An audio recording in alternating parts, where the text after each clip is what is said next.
for as a country, Thailand was get the first site of the GIAHS designated in the last November 2022. So it means that Thailand is participate in this newly concept of how the agriculture be part of the evolution, development of the society and the economy development. You are all invited for the two sessions of the workshop as today, 18th of October, and another one is next week on the 25th of October. Today, we quite very honored to have all the speakers and all of you participate in the event. For the first session, as the opening session of this first national workshop, we would like to have Mr. Sethakit Krajangwong, Deputy Permanent Secretary, Ministry of Agriculture and Cooperatives, as one of the co-hosts to hold this workshop together with the FAO headquarters. He has trained as a veterinarian and become the Deputy Permanent Secretary and be the coordination between the Council of the Minister of Thailand and the National Assembly of Thailand by supporting the tasks and responsibility of Ministry of Agriculture and Cooperative. On this occasion, I would like to invite Mr. Sethakit Krajangwong for your opening remarks. Please.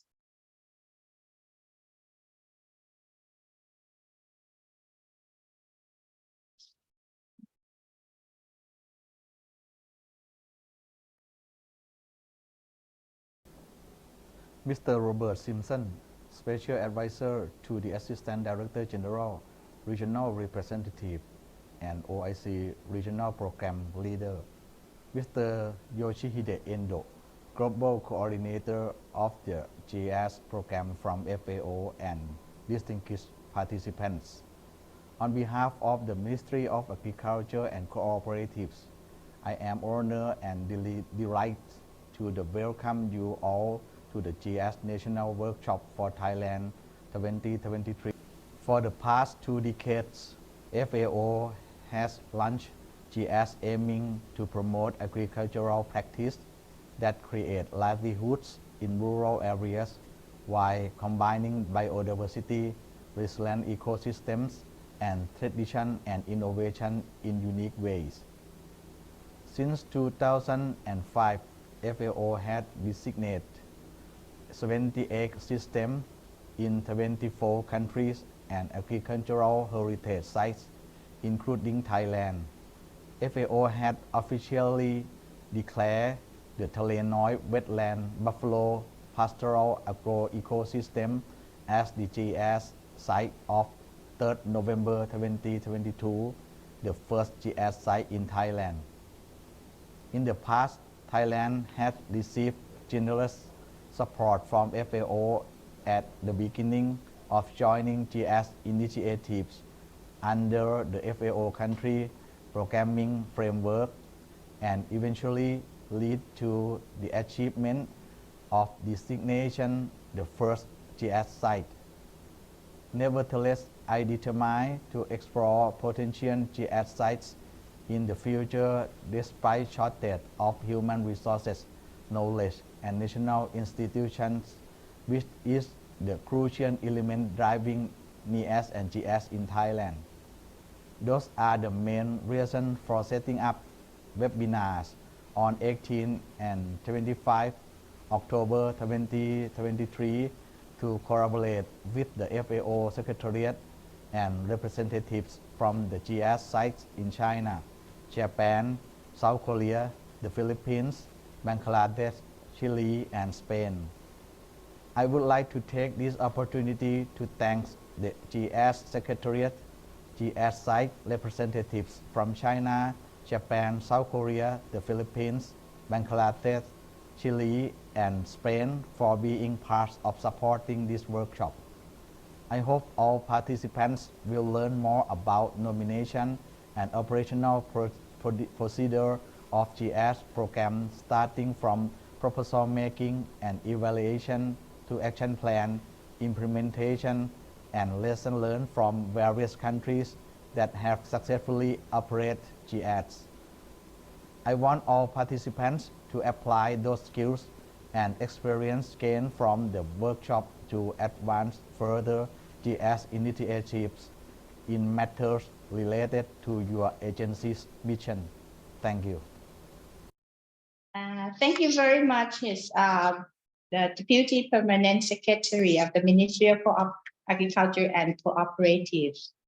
The next, we would like to invite Mr. Robert Simpson, Special Advisor to the Assistant Director General, Regional Representative, and OIC Regional Program Leader for his opening remarks. Mr. Simpson was the FAO representative in Bangladesh before.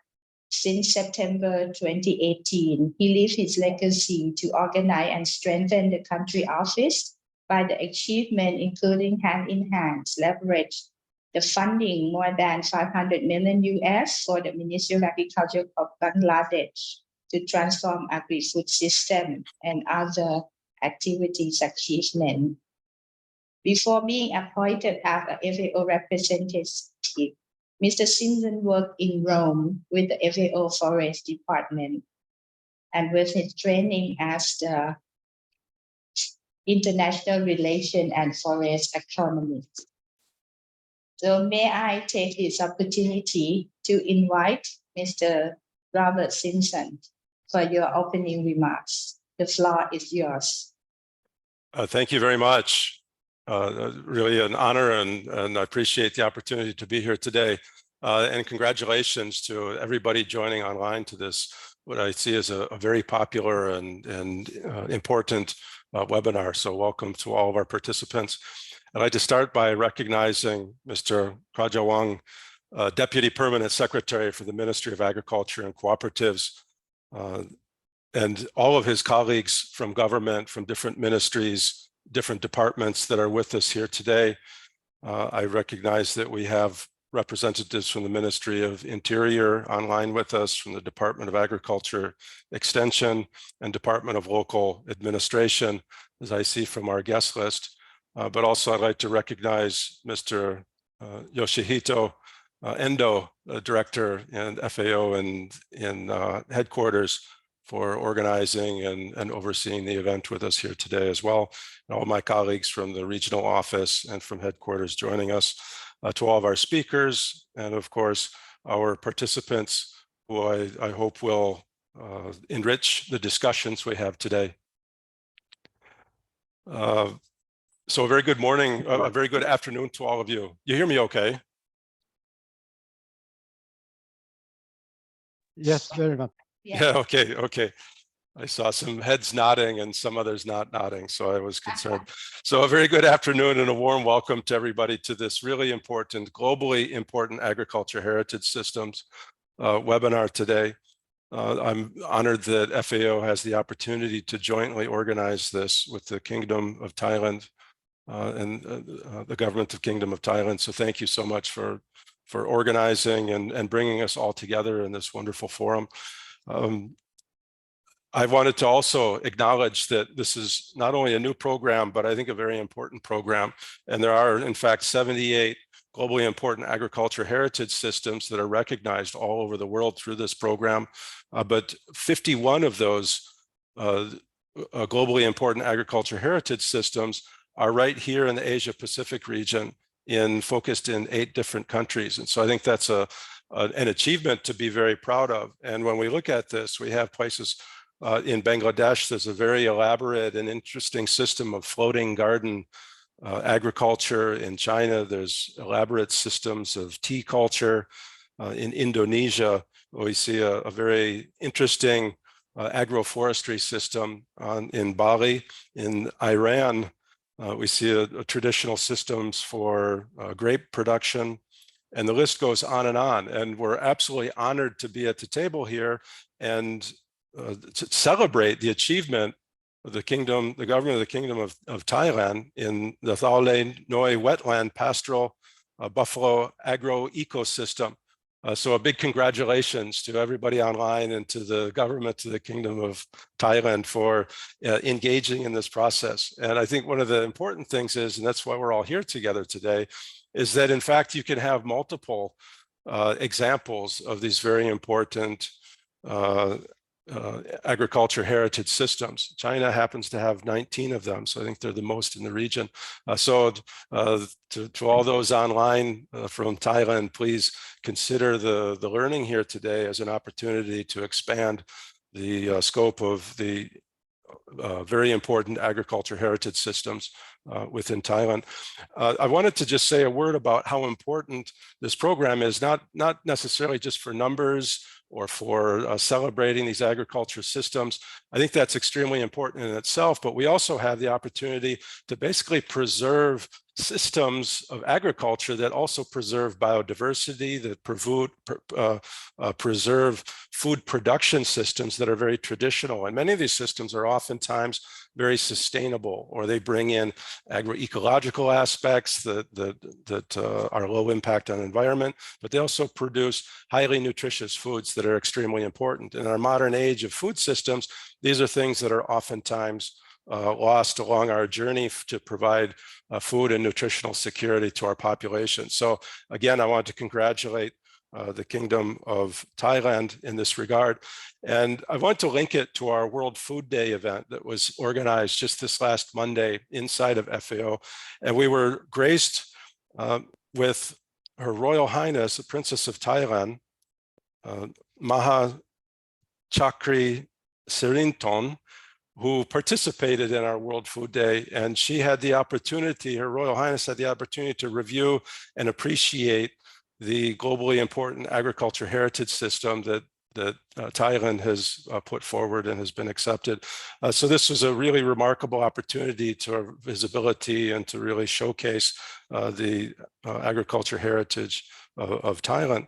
So on behalf of FAO, we support Thailand's dedication to expanding the globally important agriculture heritage systems approaches in the coming years. Is within this context that we gather here today. And we're united by a common goal of consolidating and learning through these programs to understand the relevance for globally important agriculture systems for all of our stakeholders that are here today.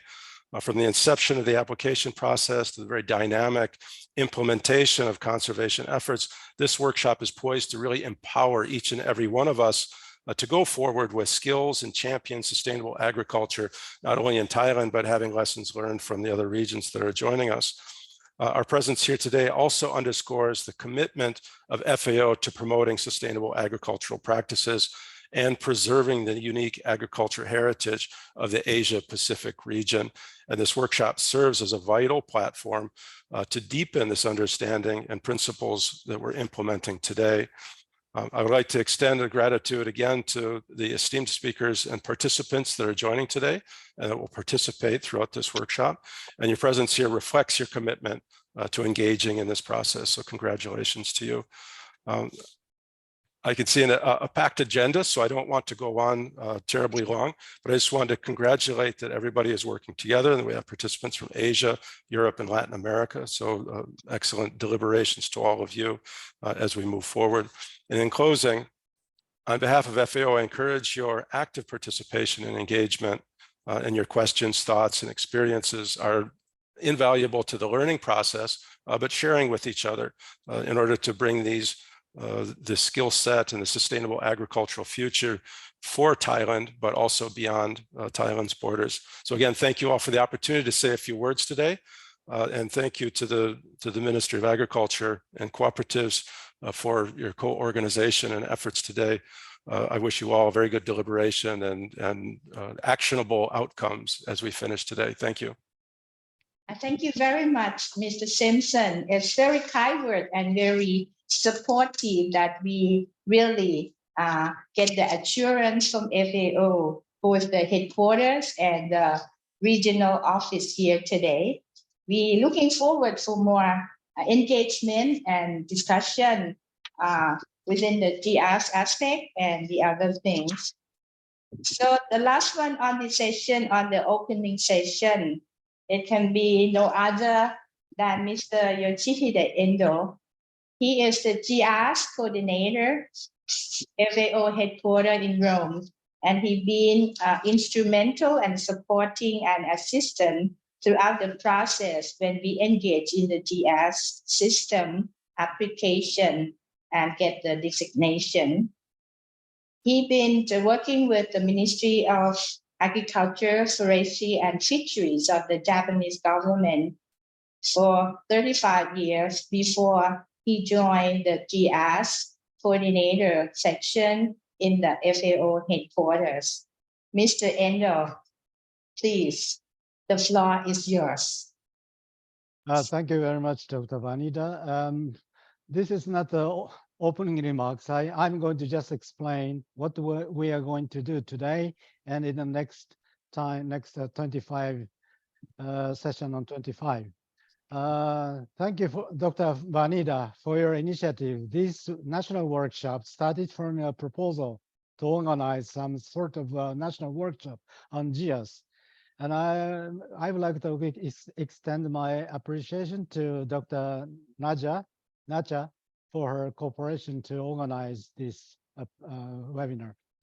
So today we are going to focus on understanding of what the GIAHS is, what the GIAHS sites are, what kind of components they have, what kind of elements and essential components exist in the GIAHS sites.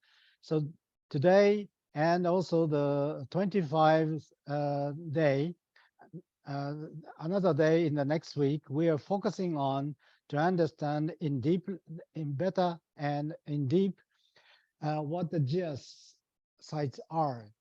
So we invited 8 GIAHS sites in 7 countries to explain their own systems.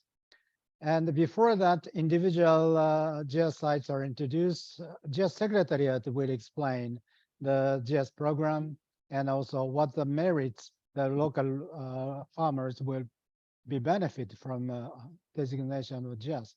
We are trying to explain these kinds of things. And this is the first time we organize a GIAHS seminar for Thailand. So we are expecting, we're already planning to organize the next second version of this national workshop. As I said, this workshop on today and on 25th will focus on understanding what GIAHS sites are.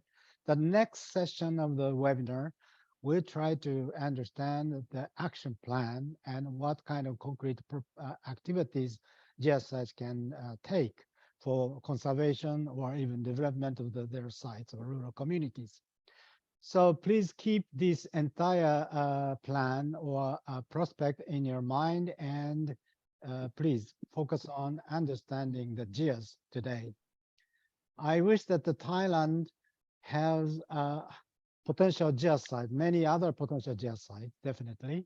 And not only having potential GIAHS site, but the Thai people will immediately learn quickly and catch up the process and soon be a big GIAHS supporting countries. I'm sure, I'm confident that there will be several excellent experts in on GIAHS in Thailand in the near future. We can expect highly about this aspect as well. And hopefully Thailand will be a hub country.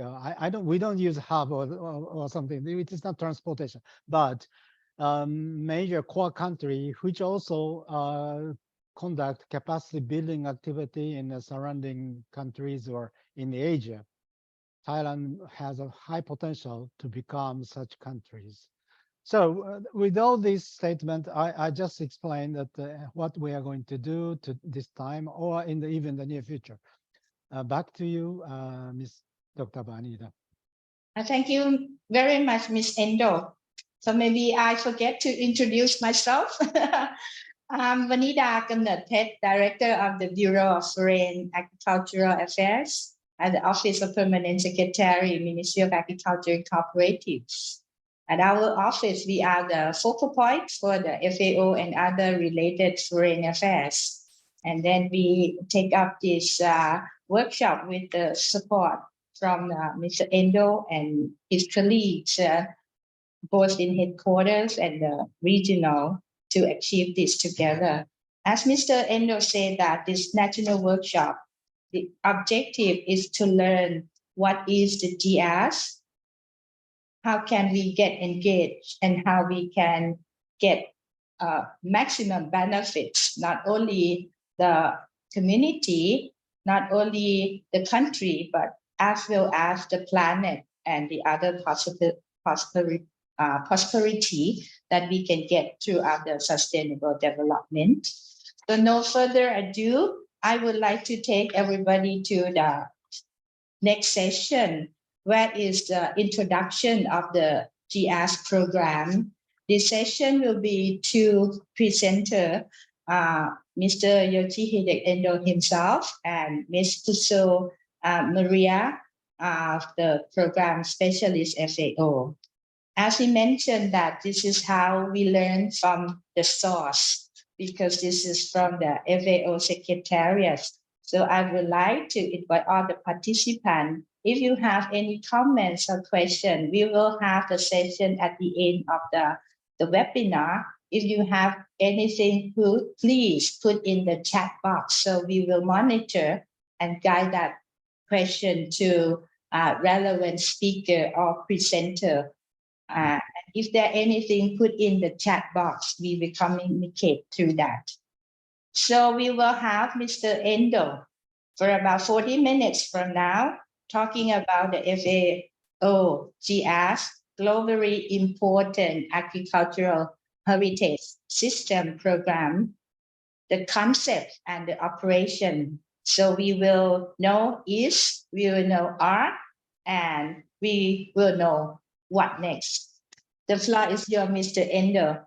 Please share. Thank you once again, Dr. Vanita. Yes, I tried to briefly explain what the GIAHS program is. And let me have some time, very short time, to share the screen. Can you share, see the screen of my PowerPoint? Yes, we do. Okay, thank you. Yes, so let me speak about the entire structure or overview of GIAHS. Mr. Endo, Sorry? can you put in the full, the slideshow, the full page? Yes. Okay. Thank you. Thank you. And I'll explain the GIAHS program 40 minutes, and my colleague, Miss Claria Maria Puzzo will explain what kind of benefits that the local community can take through the designation of the GIAHS. So I'll try to briefly explain it. Just a moment.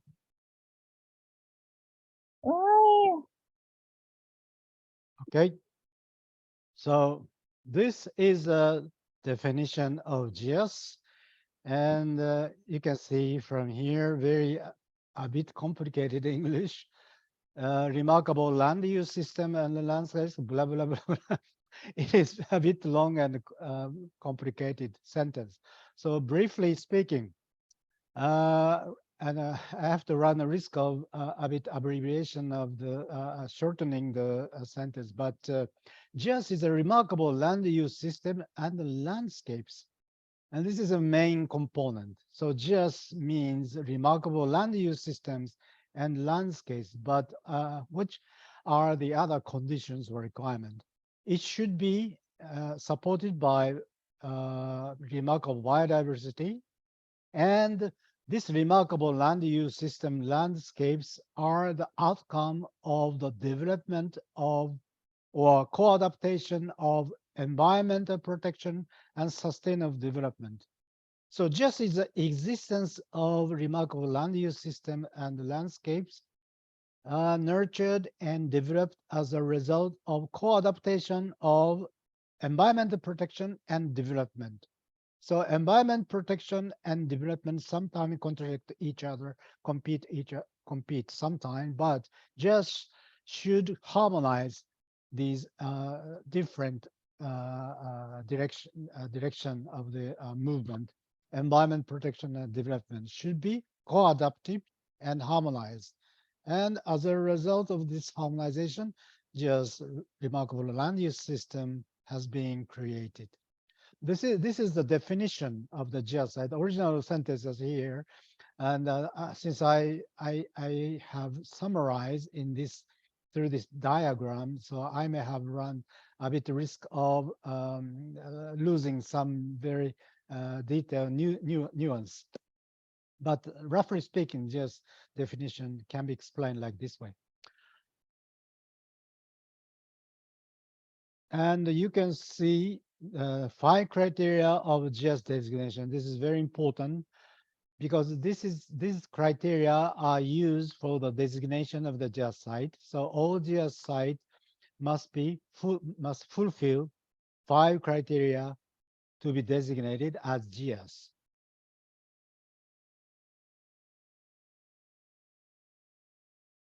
First, the food and livelihood security. This means that agriculture must be functioning very well and sufficiently to guarantee or ensure food security and livelihood security of the local communities. This means that if agriculture doesn't exist or doesn't function well, this is not GIAHS. But agriculture is not necessary, should not simply working as a ornamental or just beauty purposes.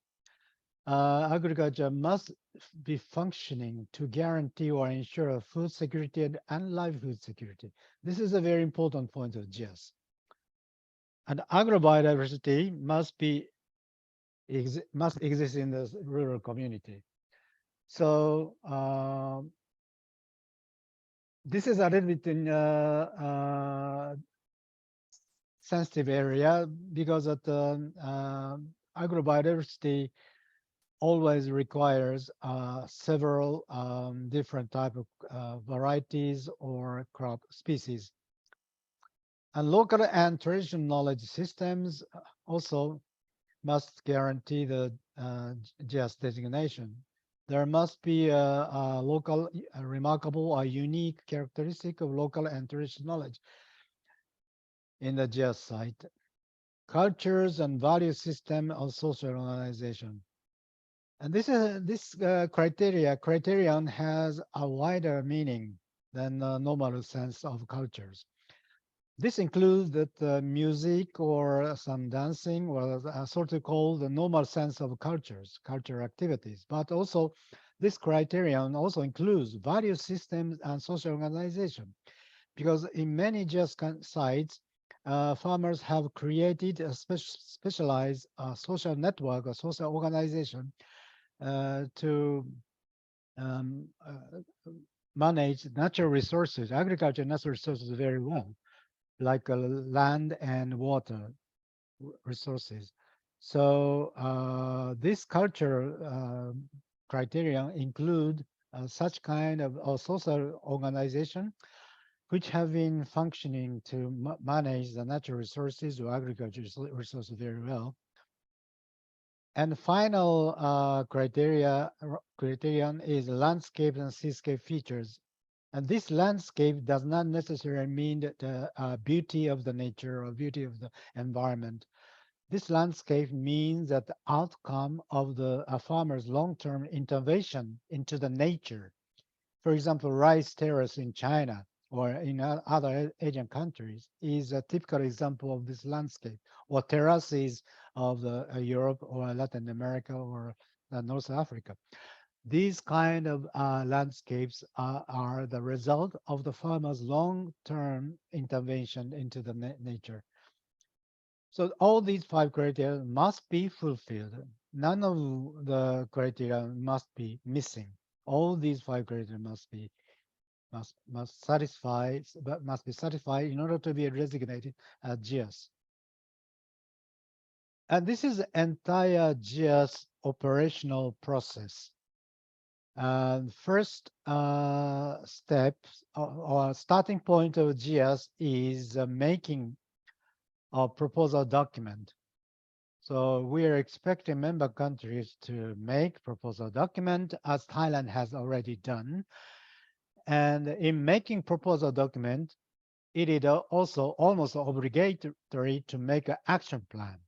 Proposal document and action plan is a different things. Proposal document is to explain how the proposed site can be a GIAHS, but action plan is a compilation of all the possible measures or activities that can be taken after GIAHS is designated.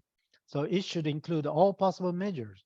After GIAHS is designated, these measures or activities should be undertaken or implemented. And of course, in making the proposal document, all stakeholders, local stakeholders, including farmers, must be well explained about the proposal and what will happen after the proposal is made.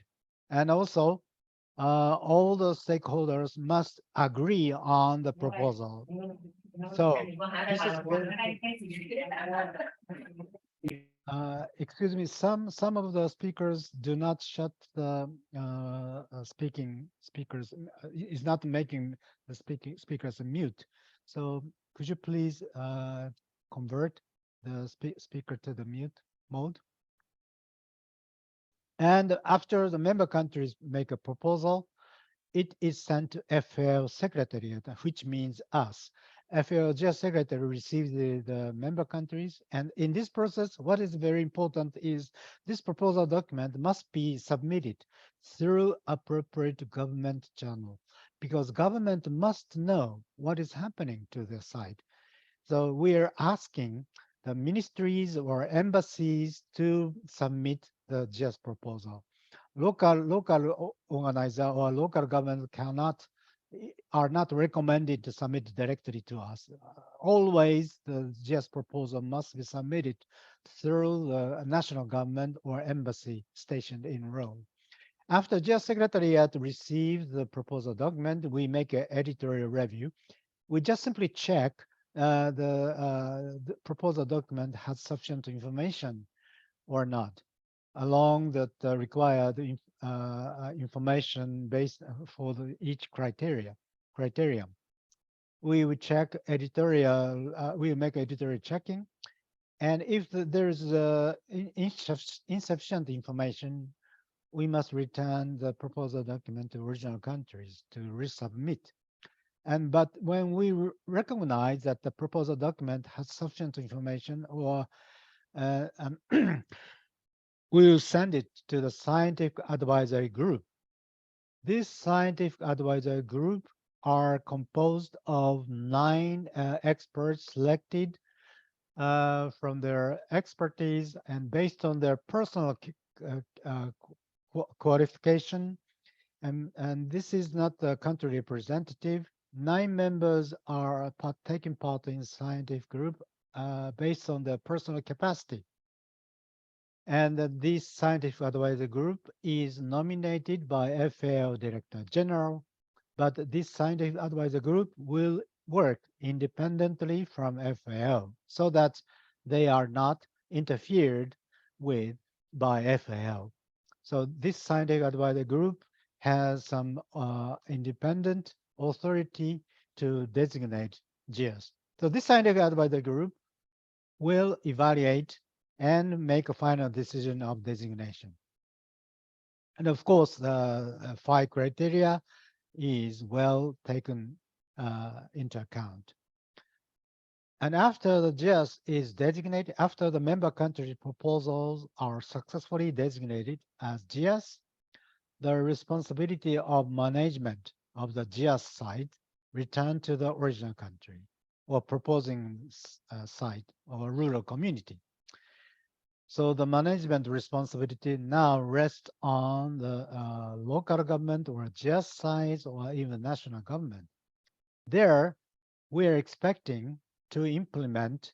We are expecting the all stakeholders to implement action plan, which was made at the very beginning when the proposal was made, and we are expecting the conservation plus a little bit more dynamic element of conservation. We are calling this activity of dynamic conservation.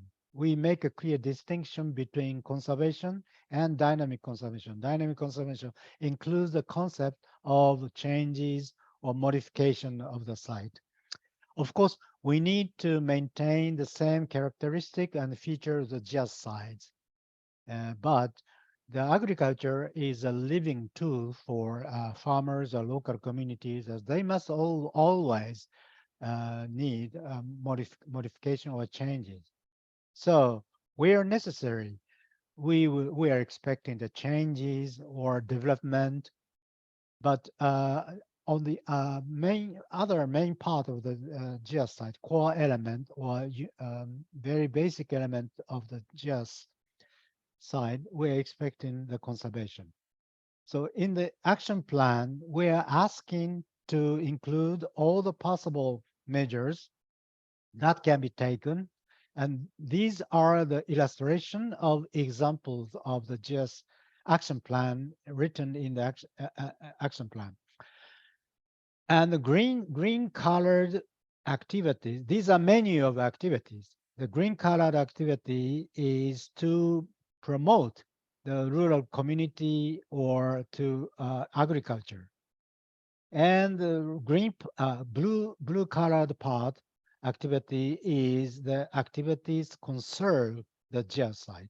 For example, improvement of agricultural production or conservation and sustainable use of agrobiodiversity, resource management, knowledge sharing and transfer. All these are the activities that try to attempt to conserve what have been existing in the original GIAHS site.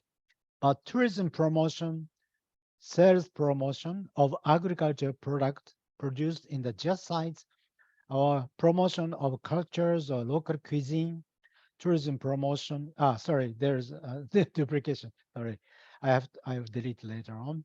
Or other economic activities, non-economic activities, promotion of other economic activities. All these are the attempts to activate and promote the local community and economies, so that these outcomes of these activities could incentivize farmers to promote their conservation. So as a result of this action plan, we're expecting both the conservation and development of the site.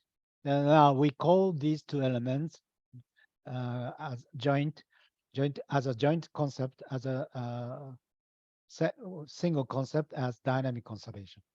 So this is the whole process of GIAHS program operation. And what I would like to emphasize is that after GIAHS is designated, this process is very important. And this is a purpose of the GIAHS. Purpose of the GIAHS program is not designation. Designation is not the end of the process. In a way, designation starts another new phase of the operation for the conservation and development of the site. This is the purpose of GIAHS program. And this is a very brief, concise illustration of the governance and the working structure of GIAHS. There are three components of the governance system of GIAHS: FL as a secretariat, and independent expert group, SAG scientific advisory group, and member countries. So member countries are monitoring our activities and providing guidance of the GIAHS program operation. And very fortunately, Japan, Italy, Spain has been providing funds to us as a voluntary contribution. And China is returning to it, return to join this donor countries again very soon. And a scientific advisory group give us expertise or designation of the GIAHS sites, support us from intellectual aspect. And daily operation of GIAHS is conducted by GIAHS team. And I'm here, and we have 1, 2, 3, 4. Oh, Roma, sorry, Federico. We have 3 staff and 1 general staff. As Dr. Vanida introduced and Mr. Roberto also introduced, we have 78 GIAHS sites in 24 countries. Now, I will quickly introduce all the GIAHS sites, and so that you can have more in-depth understanding of the GIAHS. This floating garden in Bangladesh will be explained by the expert in Bangladesh in the next week session, 25th. But just briefly introduce this, I would like to just briefly introduce this floating garden. In the rainy season and the lower part of the Bangladesh, every year flood occurs, and flooded water covers the entire farmland, and farmers lose their farmland to work to produce their food. So for a from many years of effort, farmers have created a floating agriculture bed. So you can see this some agriculture production systems, which is now floating on the water, and farmers is working on the boat. And this floating agriculture bed is made from natural grasses and also bamboo. Every ingredients components are made from natural products, and these are floating. And the many organisms are put on the surface of this agriculture bed, including grasses or other natural ingredients, and they're gradually rotten, and this has become the fertilizer. And farmers grow vegetables or other horticulture products on the farming bed. And this is a very unique agriculture systems that have utilized such a disadvantaged environment and climate conditions of the area. And this is an agroforestry system which spreads across the 2,000 meters or 3,000 meters altitude of Mount Kilimanjaro in Tanzania. And you can see these pictures, and you can have an imagination feeling that these are very primitive forest, but these are not primitive and intact forestry. These are the gardens very well designed and planned and made by farmers. So farmers leave the tall trees. This is the natural tall trees, and banana trees can be seen here. But here under the banana trees, you can see coffee trees. So by combining these different type of shrubs and trees, they created a microclimate. Microclimate is a climate that is different from the overall outside climate. So inside this forestry, the more humidity can be guaranteed and ensured. So the coffee prefers humid air conditions. So by combining these shrubs and trees, farmers created the artificial environment so that these crops and plants are well grown. Coffee trees can be here in more detail, and at the very bottom of these systems, they grow taro or their daily necessities, and some herbs are grown. And this is very unique production system that has been grown for the many centuries of farmers' efforts. This is an illustration of this system, and natural trees are here. This can also provide a great sunshade to protect the shrubs and trees planted under these trees. And there are many types of plants and crops are grown under these trees. And the Maasai pastoral system, maybe you have heard Maasai people living on the grassland in the semi-arid condition in Kenya and Tanzania region.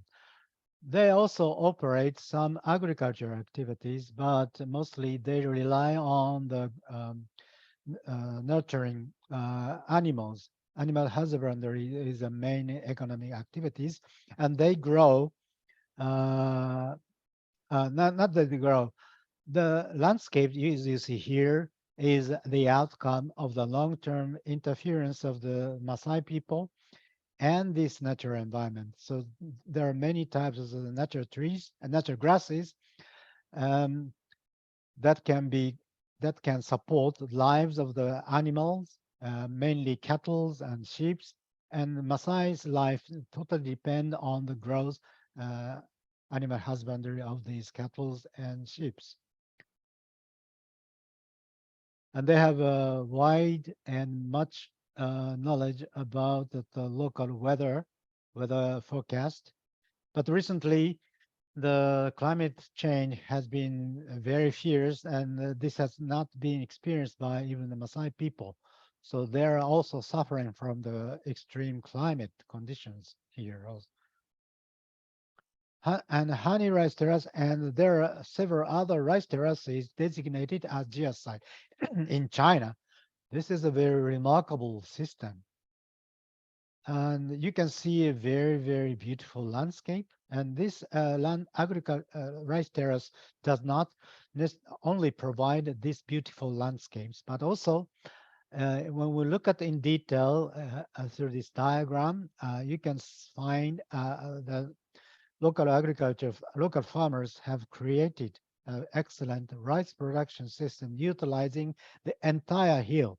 Original place was only the hill, but farmers for long terms of the agriculture production, they gradually converted this natural hill to the excellent rice production system. Forestry are not cut, and forestry intentionally remained at the top or in the middle of the hill, and this forestry can play the role of water preservation function. And they gradually release the water into the environment. So farmers in this area utilize this water for rice production. And not only this excellent agriculture engineering, but local farmers still maintain almost 100 and local varieties of rice. And this is the Chinampa in Mexico. As you can see, it is not well recorded how the people made this remarkable farming system, but Chinampa is a farmland created by human by using the shallow part of the lakes. So still, this Chinampa farmland is used by farmers. Like as you can see here, they put the trees along this farmland to protect the collapse of the farmland into the water. So they also remained some water canal for the irrigation, and also the bottom at the bottom of this water canal, there are much accumulation of the very enriched soil, enriched with mineral contents. So the soils at the bottom of the water canal is used as fertilizer. So it's completely organic production. And they can produce crops, mainly the horticulture products, more frequently than the normal cropping systems. So they can crop 2 or 3 times or more times per year. This is an illustration of some people has imagination of how the people created this farmland. As you can see from this picture, this dates back to the pre-Hispanic era, before the Spanish people came to this land. Azteca civilization have already made this excellent system. Cascade tank system in Sri Lanka. In the middle part of the Sri Lanka, in the center of the Sri Lanka, there is some area which has less rainfall. So to overcome this difficulty, farmers have created the cascade tanks. So this is a water pond created by farmers, but unique point is this water pond is connected by irrigation routes like this. You can see this very narrow line. This is the irrigation irrigation route. And the farmers have created this system effectively utilizing these water ponds. And this is the illustration how each water pond is constructed.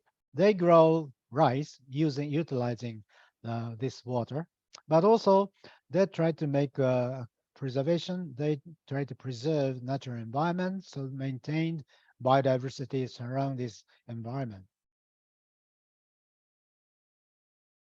And this is a wasabi production system in Japan. Wasabi is famous for its very stimulus taste, and you can see wasabi in the middle between the rice and the fish in the sushi. But wasabi is grown like this way. There are always very narrow part of the mountain. The farmers use valley where the small and very purine water runs, very clear and purine water runs, and the farmer utilized this very clean water and established this excellent system. Stones with a different size are scattered around, well constructed, and they made this kind of growing bed of wasabi. And they also planted trees to make a sunshade, like a agroforestry mechanism. And the water comes from the upper part of the mountain and comes over, pass through the wasabi, and the water penetrate into this layer of the stones and goes down. Then this water goes the further lower part of the same system. Through this system, the wasabi can well intake natural mineral contents of the water, and farmers don't have to give fertilizer, and they don't use very little amount of pesticides as well. This is a case of the Japanese GIAHS site where the old practice for allowing the lives of living organisms.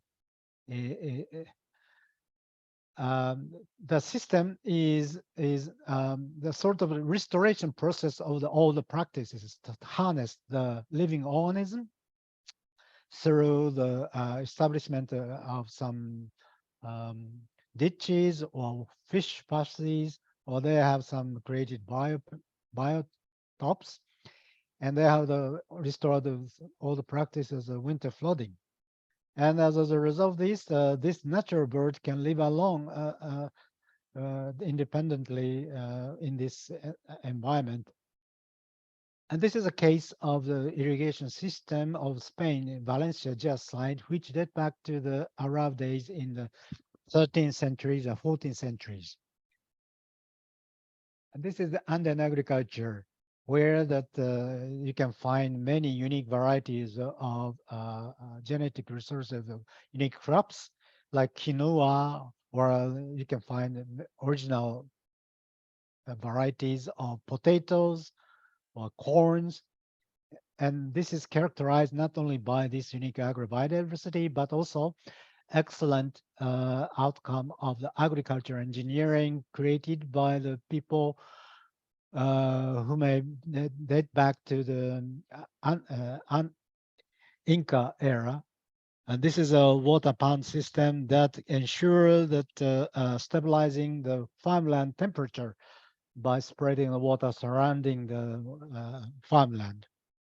Also, terrace is one of the unique features. The other unique feature of these agriculture systems is that they have totally different agriculture features depending on the altitude of the agriculture production. And these slides try to explain the action plan implementation and the importance of the conducting action plan.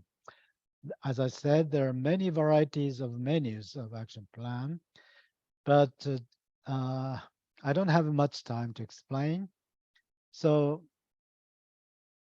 I will explain this part in the next session, which may take place next year, early February or March, or I don't know. We need to discuss with Thai people. Minister of Agriculture, Dr. Vanina's group, when to organize the next one. I'm going to explain in more detail with more sufficient time about action plan implementation. This today's and the seminar on 25 will focus on what are the GIAHS sites and what main components and what their unique features are. So let me stop here, and thank you very much for your attention. And my colleague Claudia will explain the other aspect of the GIAHS, what kind of benefit, which merit the local community will have after the designation of GIAHS. So let me stop here and return my microphone to Dr. Vanida. Over to you. Thank you. Thank you very much, Mr. Endo. You just like show us diversity and the difference from different sides of the world and different traditional and evolution by agriculture in many regions. Thank you so much, and we're looking forward for the next webinar. But this one is just start to understand what it is and what are the GIAHS in other country and other sites. Thank you so much. The next speakers will share with us how the framework of the GIAHS and related to community by Ms. Claire Maria Passo. She is the GIAHS program specialist and an expert in management of international cooperation projects with the extensive experience in multilateral relations.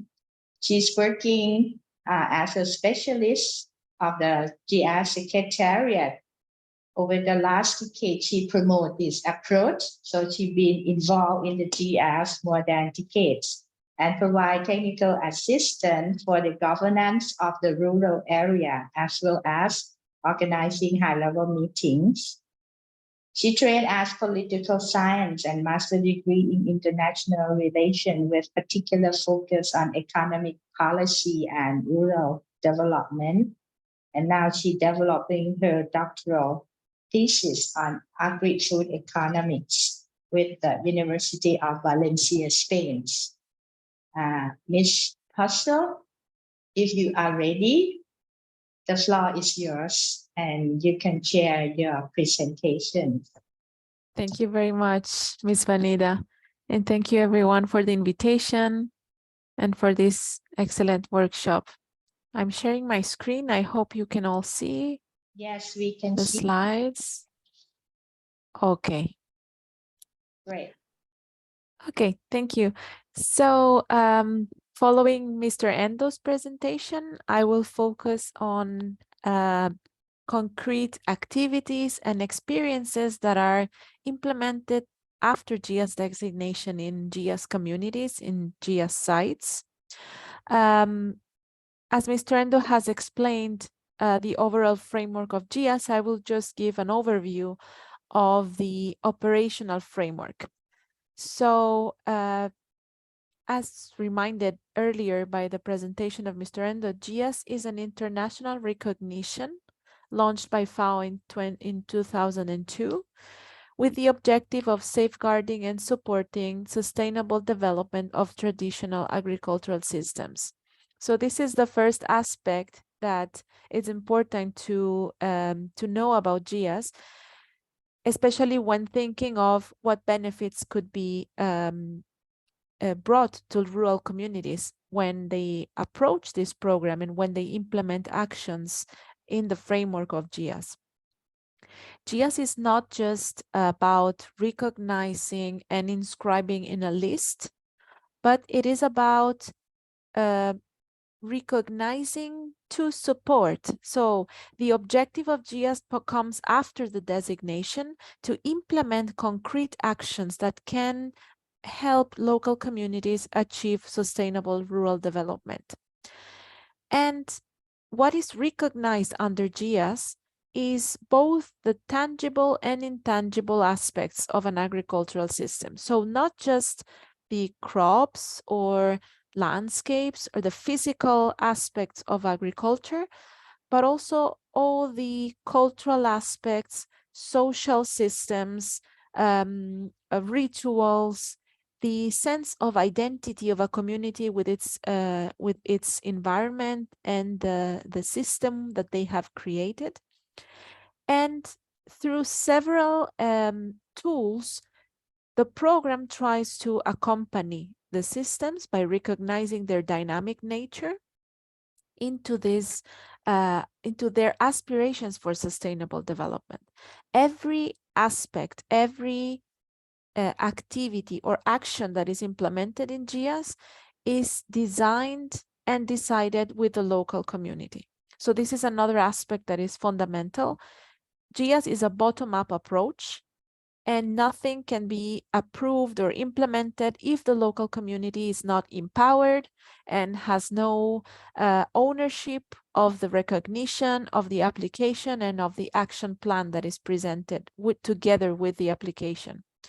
So what we try to do is, besides the recognition, is also to support the governance of the system itself by involving every actor and stakeholder, farmers, and also trying to have a multidisciplinarity.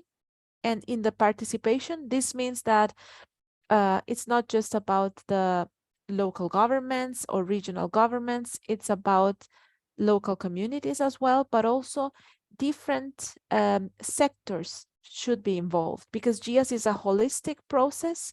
It's a holistic concept that involves not just agriculture, but also, for example, environment, tourism, infrastructure, and many other, even the private sector in some cases, as Mr. Endo mentioned.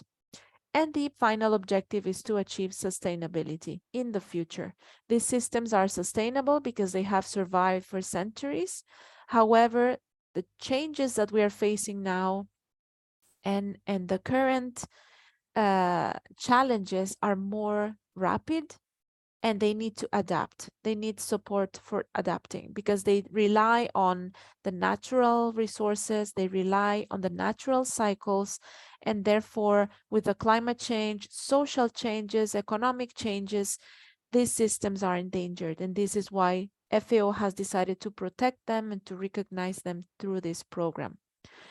So just as a summary, the operation modalities of the program are at 3 levels. At the international level, what we try to do is, with the recognition, we try to grant visibility to some systems that are small or geographically isolated. And sometimes they are very important in terms of lessons learned, practices, practices for adaptation, for biodiversity conservation, for management of natural resources, but they remain a bit unknown to the global society. So by bringing visibility and including these communities in a global network, we try to support their sustainable development as well. At the national level, there is also a big area of intervention of the GIAHS program, which is trying to involve and empower national stakeholders. This is a very good case of Thailand, where the Ministry of Agriculture is very well involved and aware and supporting the recognized area, for example, with this workshop and other activities. And the idea is that by integrating the GIAHS approach into the national policies, there could be more effective measures implemented. So it's not just about collecting a number of sites at the international level, but also trying to understand what kind of impact this recognition can have locally. And at the local level, we always try to guarantee and to have as a requirement the inclusion of local stakeholders in every process that concerns GIAHS. So not just the creation or the development of the proposal, but also the action plan and every aspect in the proposal, including the boundaries or what kind of system should be included. Sometimes when you create the boundaries of the site, some communities may be out of the site. So this is not up to the top-down decision to be taken. This is with the participation of local communities. So this is a sort of picture of the relevance of GIAHS to many aspects that are put forward by the farmers themselves in the action plans and in the proposals when they analyze the threats that the system is facing. They also it's also good for FAO because they mention what are the areas where they need support and implementation of actions. And most of the cases we see the need for support to family farming and small-scale agriculture. In some cases, it's support to different agricultural systems. So the fact that these systems are very diverse and very unique, it's not just about food production, but they also have a very strong relationship with the environment and with culture, with gastronomy. So it's they are very complex and they need specific support. So in some cases, these are agroforestry systems. Mr. Endo has explained and has shown very different examples of what GIAHS recognizes. In some others, it's more agroecological or fisheries, or it's a mixture between fisheries and land systems. So this needs very specific measures that need to be designed. And if they are not designed in a participatory way, they are not going to be beneficial and they are not going to have the expected impact. In some other cases, they identified climate change as one of the main threats. So what we try to do is after designation, we come up with a sort of group, or we insert these communities in projects that are going on in the national FAO country office or the regional regional FAO office in a way to insert or include these communities in the major mandate of FAO so that they can benefit from not only funding, but also technical support from experts and be included in this sort of global community. Then, of course, GIAHS is very relevant to the natural resources conservation and management. So biodiversity, agrobiodiversity, land and water, and forests. And in this, we have a number of GEF projects ongoing in many countries of the world under the biodiversity program. This is very useful because, again, with this international recognition, they can enter a sort of, they can have visibility at this level and be included in projects and in funding opportunities. Many requests are also made in the action plans in terms of value chain and labeling of products. This is because although GIAHS does not recognize a product or agricultural products, it's not a certification system, it is actually recognizing agricultural systems and farmers' efforts to overcome difficulties in terms of adaptation, in terms of social challenges, economic challenges, cultural erosion, etc. So by adding value to their products, they can see somehow that their work is recognized, and then they can see a concrete impact of this recognition in their daily livelihoods. So what we try to do, and in some cases, Japan, China, Asia is actually very advanced in this, is to involve the private sector or the national government in the creation of labeling schemes that could increase the value of these products by communicating to the consumers that these products are special because they come from a very unique landscape, from a very unique agricultural system, that they support local communities. And this is also very useful when it comes to improving daily life of local farmers. Then the importance that is placed in the cultural identity, in indigenous peoples, in traditional knowledge. This is very important because when farmers do not see that this is recognized, especially young generations tend to abandon these systems or to, let's say, insert some changes that will have some cultural erosions, and the transmission of knowledge in these systems is fundamental for their sustainability in the future. This is how they have survived, because of the culture and the application of specific farming techniques. has been transmitted from one generation to another. So when young generations leave the area and are not interested in producing anymore because they don't see any benefit, and most of these systems require hard labor and are not, sometimes if they don't see that their efforts are recognized, they will not have an incentive to stay. And that is why also the support to gender and youth, for example, creation of associations, women associations, the support to youth in finding innovative job opportunities. And I will show some examples later on. This is very useful when it comes to the dynamic conservation, because it means we are not just looking at conserving as a museum and static places, but we want to include innovation as well, so that young generations can find opportunities and incentives. And as I was mentioning earlier, the governance of the systems that should be participatory, but also the inclusion of the concept of GIAHS in policies and regulatory frameworks has been very successful and has determined a successful implementation and continuation of the GIAHS sites after designation. And these are some examples of what can happen after designation. How can FAO support after designation? These are just some cases. I could talk for an hour or more, so I'm just extracting some of the very relevant examples or experiences that are happening now in the field or in some countries.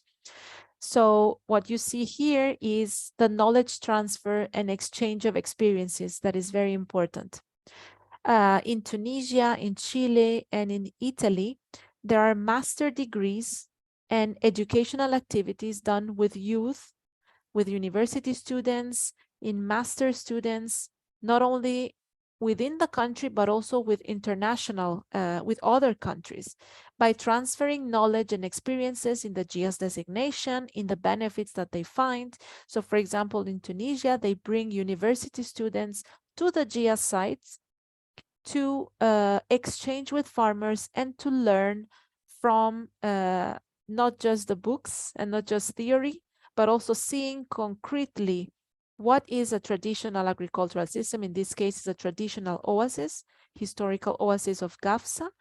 And this is very useful because by empowering youth generations, they also pass the message, and they own then the message of GIAHS and the importance of their historical systems in the country. In Chile, this is a very interesting case because it's the Center for Education and Technology of Chiloé Island. They have started a master's degree that is on agroecology, but it's specifically conducted under the GIAHS framework. So what they do is that students mix scientific knowledge with traditional knowledge from farmers. They visit the area, they exchange with farmers, and they concretely see how they implement, for example, farmers in Chiloé Island, they manage genetic resources and they manage the crops in a way that they can predict with traditional knowledge. They can predict if this year will be a dry year, then they prefer to plant a certain type of quinoa, for example, instead of another one. All this is not written in books. So the interesting part is to exchange with farmers so that in the thesis, in the master's thesis, they can include this knowledge and they can give relevance and sort of scientific background as well to what is going on in the field of GIAHS. And the last one is the case of Italy. After becoming a GIAHS member country, let's say, Italy has approved a master degree as an international cooperation project to invite students from many countries in the world, particularly African countries, to attend classes, to learn from GIAHS, and we from the GIAHS Secretariat are also sometimes providing some lectures to the students to understand what could be the benefits, and then they are asked to prepare a a proposal or to identify sites or to support their existing sites when they go back to their countries. Another important, very interesting activity that can have farmers involved and where they can see an improvement in their lives and some attention that is given to their traditional systems is the promotion of agrotourism. So we have examples in Japan where they have fairs, agricultural fairs, and these activities where the general public, so not the ones that are involved in GIAHS, but the normal citizens can join and can attend these events, learn from the GIAHS, taste the food, and they go away from this experience with a feeling that now they know what the site is, why it is important, and this actually brings a lot of visitors every year. In Algeria, they have created this sort of natural hotel. It's an agritourism. It's inside the oasis, and when you go there, you don't just sleep in the oasis, but you also have the experience of how is it to live in an oasis, how is it to produce and to collect, and you have an experience with the farmers as well.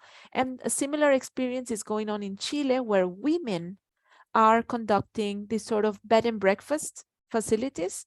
It's a very special and specific way of tourism where you have a sort of tourism experience, a GIAHS experience.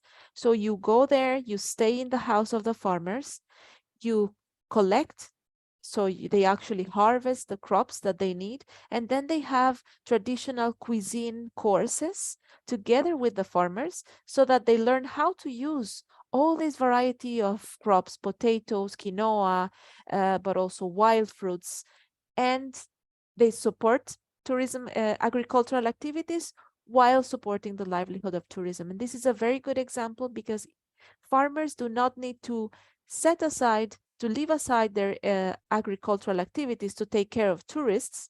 It's the tourists that are integrated in agricultural activities. So this is a very nice experience that I wanted to share with you.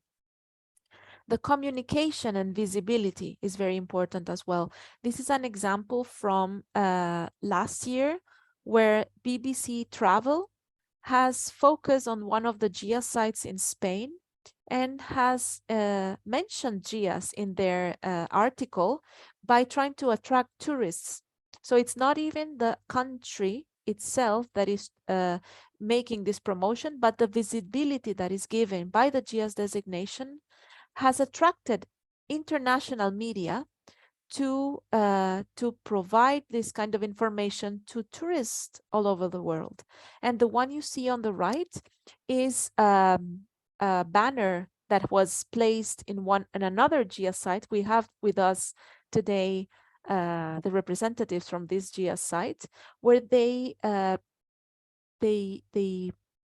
created this banner in which what is written here is that they thank all the farmers of this place for having maintained and conserved the agricultural system that today is recognized as GIAHS by FAO.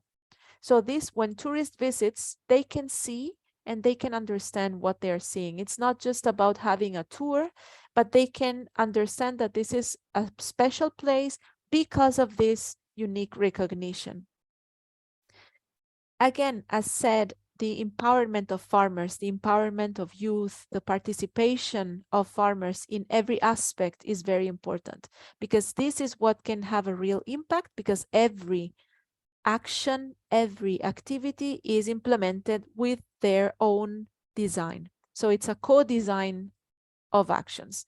So you can see some of the examples here of fishermen, of workshops that are conducted together with local communities. The one you see on the top right is a workshop that was conducted to follow up on the implementation of the action plan and to see which actions could be improved. And then you can see some young farmers in China and some other people in Costa Rica that invited us when they were trying to identify a new sites. And to finalize, what are the impacts that we have seen after GIAHS designation that were communicated to us by farmers and by local communities. Of course, there was a positive mindset change for local farmers because they were proud of being recognized. They are not invisible anymore, but the international community and FAO has recognized their value. The promotion of sustainable agriculture production, so they are not incentivized to change their production system, but to maintain what they had.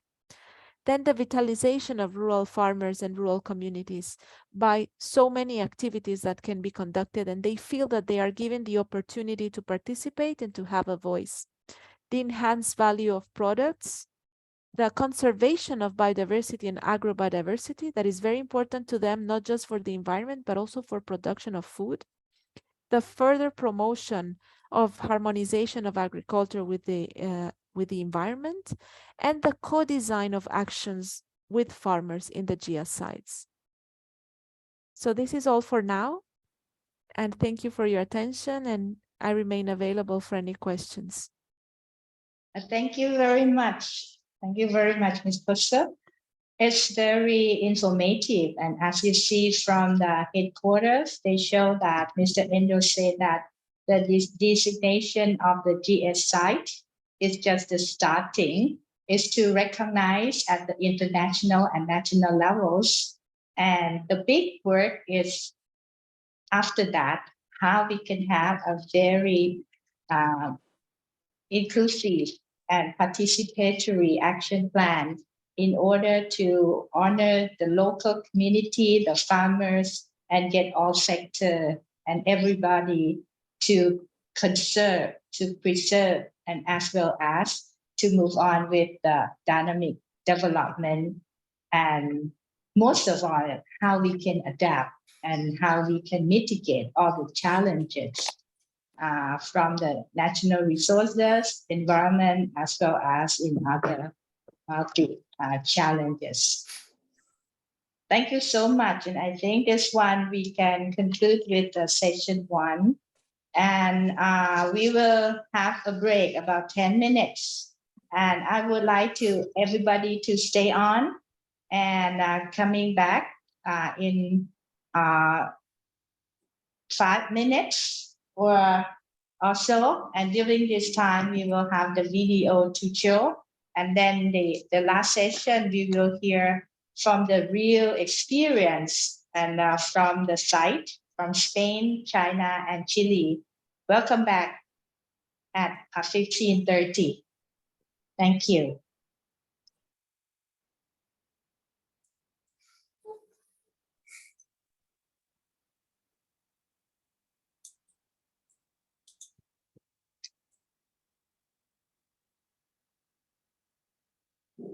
Ms. Acosta, you would like to share your video, or we will share that for you? Yeah, sorry, Mr. Dadiba, can you hear me? Yes, I can. Yes, okay. My colleague Rafael, but the video. Okay, so we play the video from Spain just before we come back, and we will hear from Mr. Acosta and Mr. Gomez. See you back. Okay, thank you. Okay, you are welcome.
Welcome back.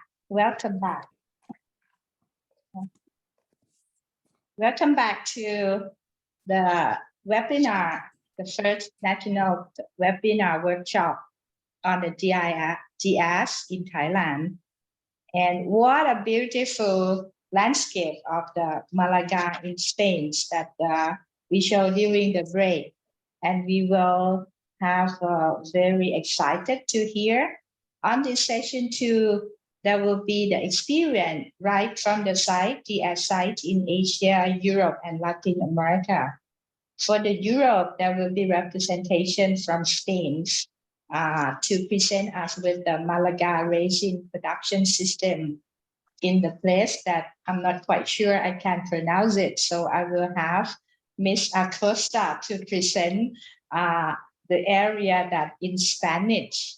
Miss Zacharia Acosta, she's the technical counselor for the Andalusia Regional Ministry of Agriculture, Fisheries, Water, and Rural Development of the Spain.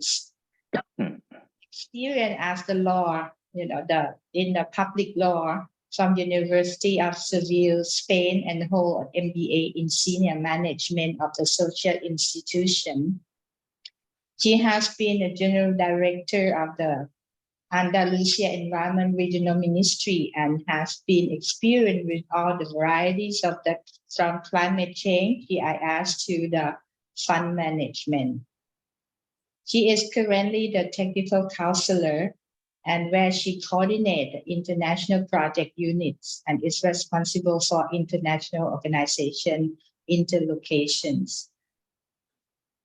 Currently, she working for both body in the GIAHS dissemination and promotion, and also the coordinator of different European and international projects that are working to create polarization and promotion network in Europe and Mediterranean area and Latin America.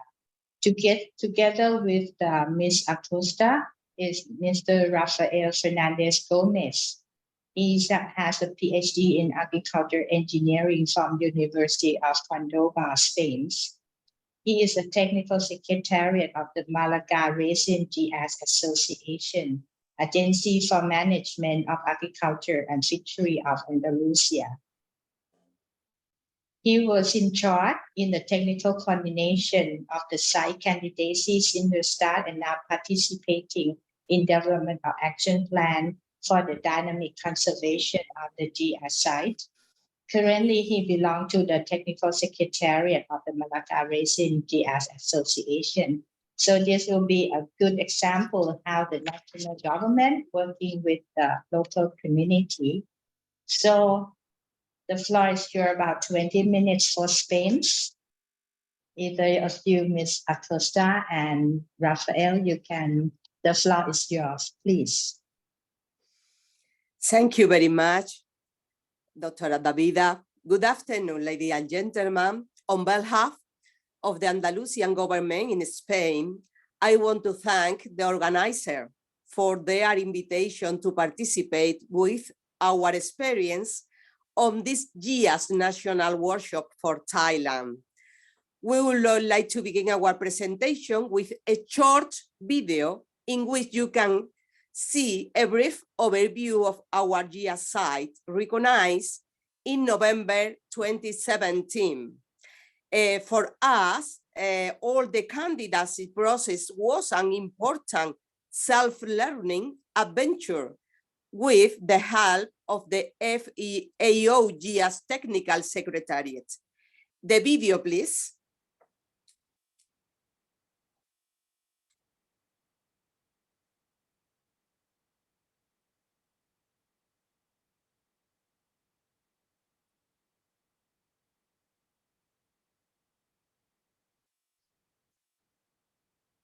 During each summer, the landscape of the Asadía region of Malaga is witness art art. To gather from its challenging scenery the best muscatel grape in the world, transformed the priceless raisins of Malaga's famous wines.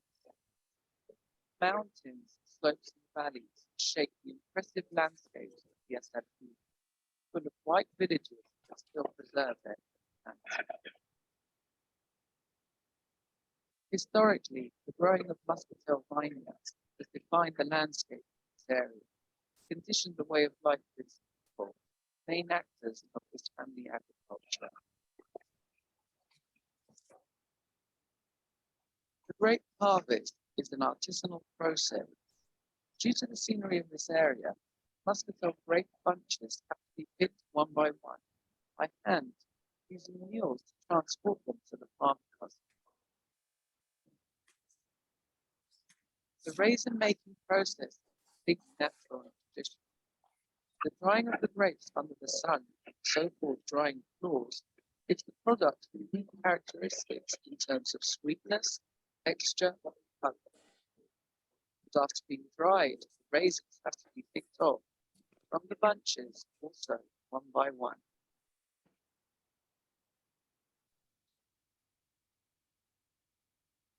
All the vine production techniques, such as tillage, pruning, and fertilization, as well as the way of drying the grapes in the world, carried out today exactly the same as in ancient times. Wines are made from partially sun-dried grapes. Wineries in the area produce a wide variety of high-quality and high-valued wines. Both the wines and raisins of Malaga have been given a protected designation of origin. This production system has been transmitted between generations, maintaining century-old traditions that structure the social relations of the Asarquia raisin. The productions of raisins and wine are at the heart of the culture that defines the way of life of its territory, through its festivals, gastronomy, and popular tradition. Since 2017, the production system of Malaga raisins, wines, and Asarquia enjoys international recognition as a globally important agricultural heritage system, GIAHS, granted by the Food and Agriculture Organization of the United Nations, FAO. Come and discover this exceptional raisin appellation. Enjoy its natural environment and the kindness of the people who live there. Malaga raisin, globally important agricultural heritage system.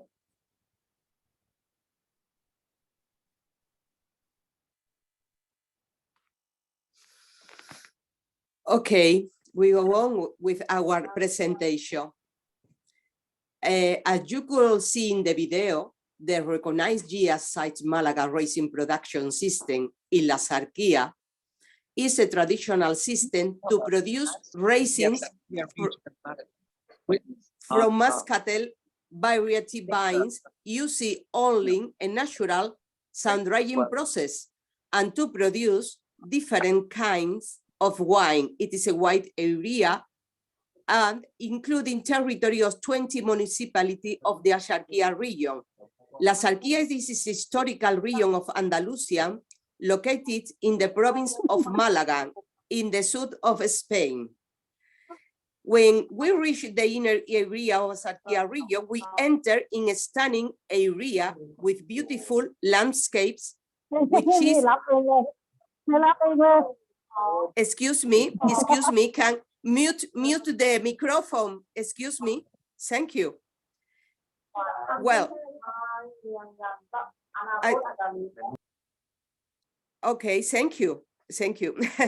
Well, as I said before, in Malaga raisin GIAHS territory, well, we speak about the main geographical and geophysical attributes. It's a territory with a huge potential, full of interesting resources, large natural mountain areas, hills, slopes, and creeks. Asarquía Mountains are a labyrinth of vineyards, olive and almond trees, a small white village, and farmhouses that dot the landscape, as you can see in the pictures. We also find a specific structure called drying floors, where the natural sun drying process of the grapes take part, so to produce the raisins. Next slide. The areas where vine and grow are areas with shallow soils of slate and decomposition, very poor in nutrients and organic matter, with slopes, slope, and water erosion produced by the torrential rains. Concerning, in the next slide, you can see the concerning main feature of the system. I have to say that all the farming techniques using Asarquia vineyards are ancient. It's all about heroic agriculture, low-tech agriculture that advocate for traditions and maintain the same farming practices used in ancient times. It's necessary to perform the tasks manually. No machinery can be used because of the high slopes, the small holding nature of the plots, and its dispersion over the territory. This system has become a mutual adaptation of the population and the environment, being a reflection of its history, its culture, and the traditions.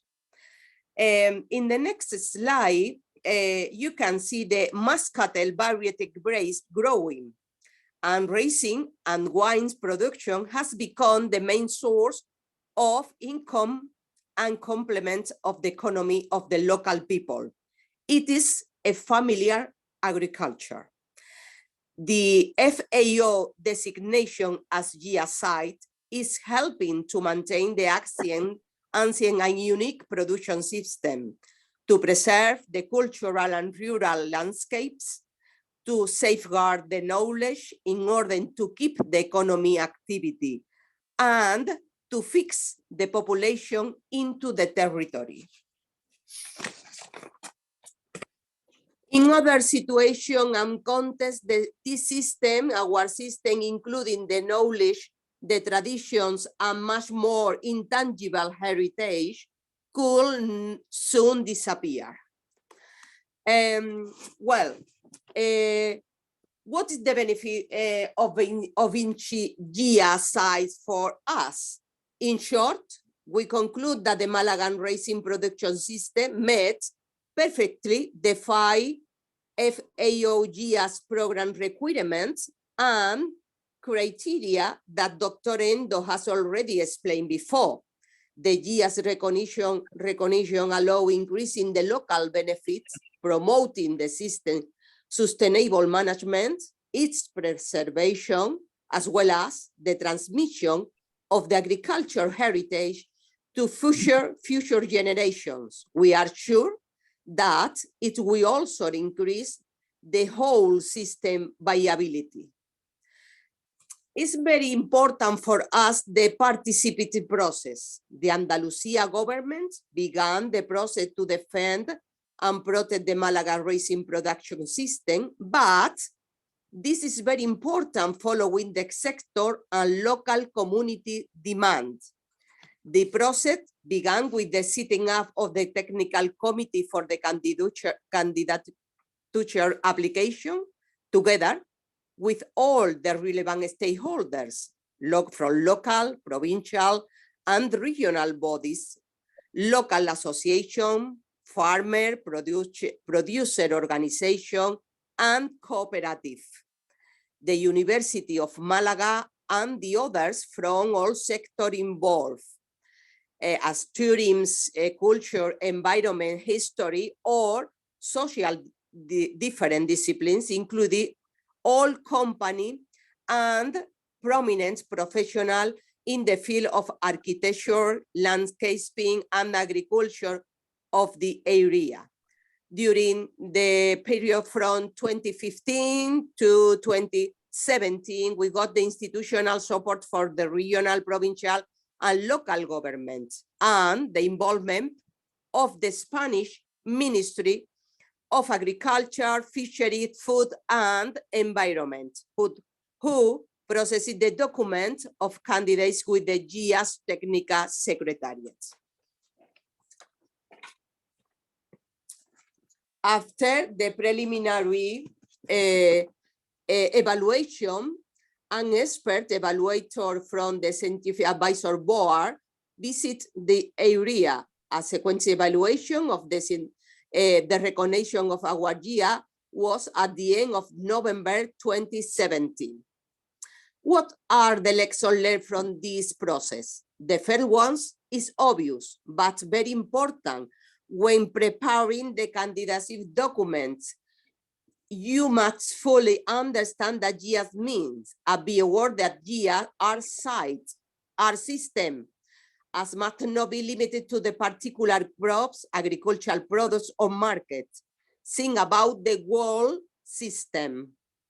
The second one is also so important as GIAHS proposal to follow a bottom-up approach, having the interest of the farmer, producer, and local communities, and help of administration and other institutions. The next key aspect that I would like, the first, thank you, is that you must follow strictly the 5 GIAHS criteria and requirements. It's not useful to fulfill some but no others. So it's recommended to make a preliminary analysis of your system concerning the compliance with the 5 criteria, and also find a scientific support for your assertions.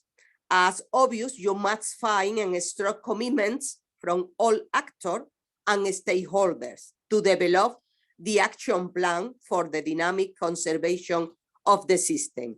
When the recognition is done, there is a need to implement a group of action aimed at conserving and developing the system. And finally, the last key refers to the field visit that the Scientific Advisory Board from FAO will carry out before having the final evaluation. That visit is very, very important to cover all the aspects of the system, from the productive to the social culture and environmental areas. And it's a must to involve the local key stakeholder in this visit, which are the ones that should provide the necessary information to the expert. I have already described the overall feature of our system, how they match with the FAO GIAHS criteria, the candidacy participative process, as well as some lessons learned from the candidacy process. I would like to highlight now here the challenge that the system is facing now, which are the main issues that we consider to focus the strategy on them. The raising and wine production has been always essential in the agriculture economy of the Autarkia, and still need to contribute strongly to his economy. We need to recover all cultivation methods and develop some new ones to overcome many natural constraints that commonly happen. Traditionally, it has been an area somehow isolated from the coastal areas, poorly known, so there is need to raise awareness of the system and the GIAHS recognition. Also to compete with other sectors that are growing fast as tourism. Other relevant challenges are related to the abandonment of the farm at the village and overcoming the new generation relief is also key for the continuity of the system. Only with farmers and vineyards we can keep our system alive. As that, we also need to overcome too low coordination among stakeholders in the sector and increase the critical mass enough to be listened by administration and the general population. From now, my colleague Rafael will briefly describe which are the main measures that are contributing to boost the economy and allow a dynamic conservation of our system after the GIAHS recognition. Rafael, The floor is yours. Thank you very much. Thank you so much, Esperanza. Can you listen to me all? Yes. Okay. Thank you also to the organizers and FAO for the invitation to participate in this GIAHS National Workshop in Thailand. Those challenges that my colleague mentioned before are serious challenges to be faced, but we are optimistic as we are finding opportunities to boost the economies in the Malaga Basin system. We think that the first opportunity after the GIAHS designation is the development of the action plan for the dynamic conservation of the system itself. Our action plan includes 5 strategic lines, 19 measures, and 54 operations to be carried out within 5 years. And to be brief, I will only mention the 5 strategic lines, which are line 1, conserving and improving the productive system, the line 2, improving marketing strategies, line 3, conserving and transmitting the agricultural heritage, the line 4, promoting tourism, and the line 5, research and dissemination. And I have to say that most of the 54 operations defined are related with one or another way of developing any economy of the system. So that for us, the action plan is a very powerful tool. As this plan was made with a 5-year horizon, we are now doing a new analysis of the system and working to elaborate a new action plan that will be the mainframe strategic document for the system in the next 5 years. Since the GIAHS designation in 2017, many activities of the action plan have been carried out by different stakeholders in the sector, but we observed that there was a lack of coordination and also very poor dissemination of those activities. So, in order to coordinate and get the most of the opportunities that the action plan brings to the sector, since October 2021, the Malaga Regions GIAHS site has officially created the Association Malaga Regions GIAHS. This association is now composed by 41 associated entities and only aim at managing, coordinating, and revising the action plan so to promote the economic development of the site. Nowadays, the association is an essential tool for the Malaga Regions GIAHS site. Another set of opportunities relate with the use of regional, national, or European funds that are being developed generally or specifically for the vineyards and the raisin sector. After the GIAHS designation, the system is now in much better position than before to demand attention and aids from institutions. For example, the National Ministry has already established our environmental aid for the raisin sector and is now defining new specific aids for the farmers. In addition, the sector is also in a better position to get aids from European funds. For example, from these important funds, the European Regional Development Fund, and the second one, the European Agricultural and Rural Development Fund, which is aimed at supporting the agricultural productions and also to implement the regional rural development plans. The GIAHS recognition has also allowed to the raisin sector to be part of different initiatives and international projects that are now returning to benefits in our economy. These are some examples on how we are facing this opportunity. The first one, the European funded project called VALSIPAN, whose full name is Valorization of the Globally Important Agricultural Heritage Systems, that was aimed at contributing to the development of the tourism in the GIAHS areas.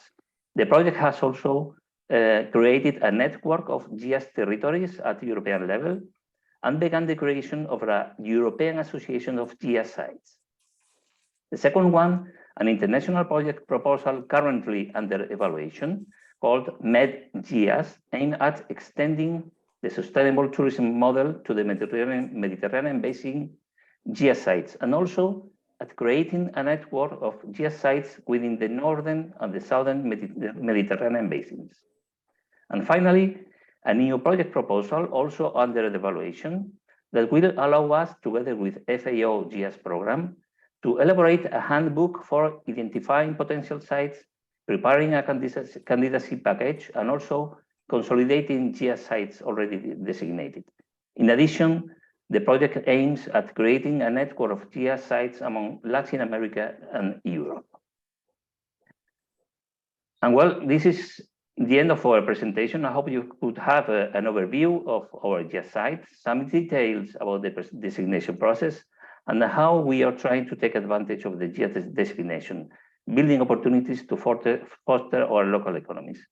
Thank you so much for your attention, and I give now the floor to the organizers. Thank you very much.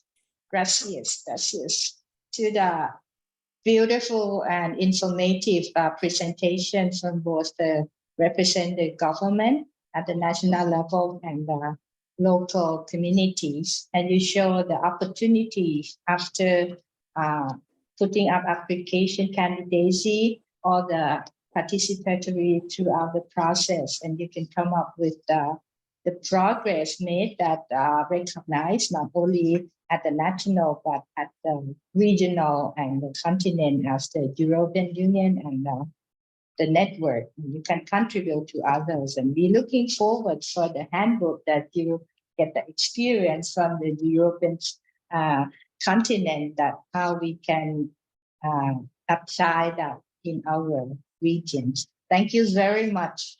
Welcome. And now we will take you to another site in the world of the GIAHS site. The next one is from China, which is the Wuhan dryland farming system. The speaker is the Dr. Jiang Pei, PhD candidate, Department of Geography at the University of Cambridge. She studied the critical political ecology of crops and agrarian change. Her focus on the foxtail millet seed commodification and germplasm conservation in Wuhan, Inner Mongolia Autonomous Region, China. She has 9 years of experience in GIAHS research, and she part of the team of the GIAHS research team, and the team was honored Contribution Award for the protection and development of GIAHS sites by FAO and GIAHS. We looking forward to hear from you, Dr. Jiang Pei. The floor is yours. So thank you, Chair. Good afternoon from China. It's great to see you all online. I'm Pei, a PhD candidate in human geography at Cambridge. It's my great honor to be here as the representative of Wuhan, where I'm conducting my PhD research. Today, I'm going to share the stories of Wuhan over the past decades since it was designated as a GIAHS in 2012. My presentation will include 3 parts: the brief introduction to Wuhan, the collection and preservation of local seeds, and the utilization of local seeds.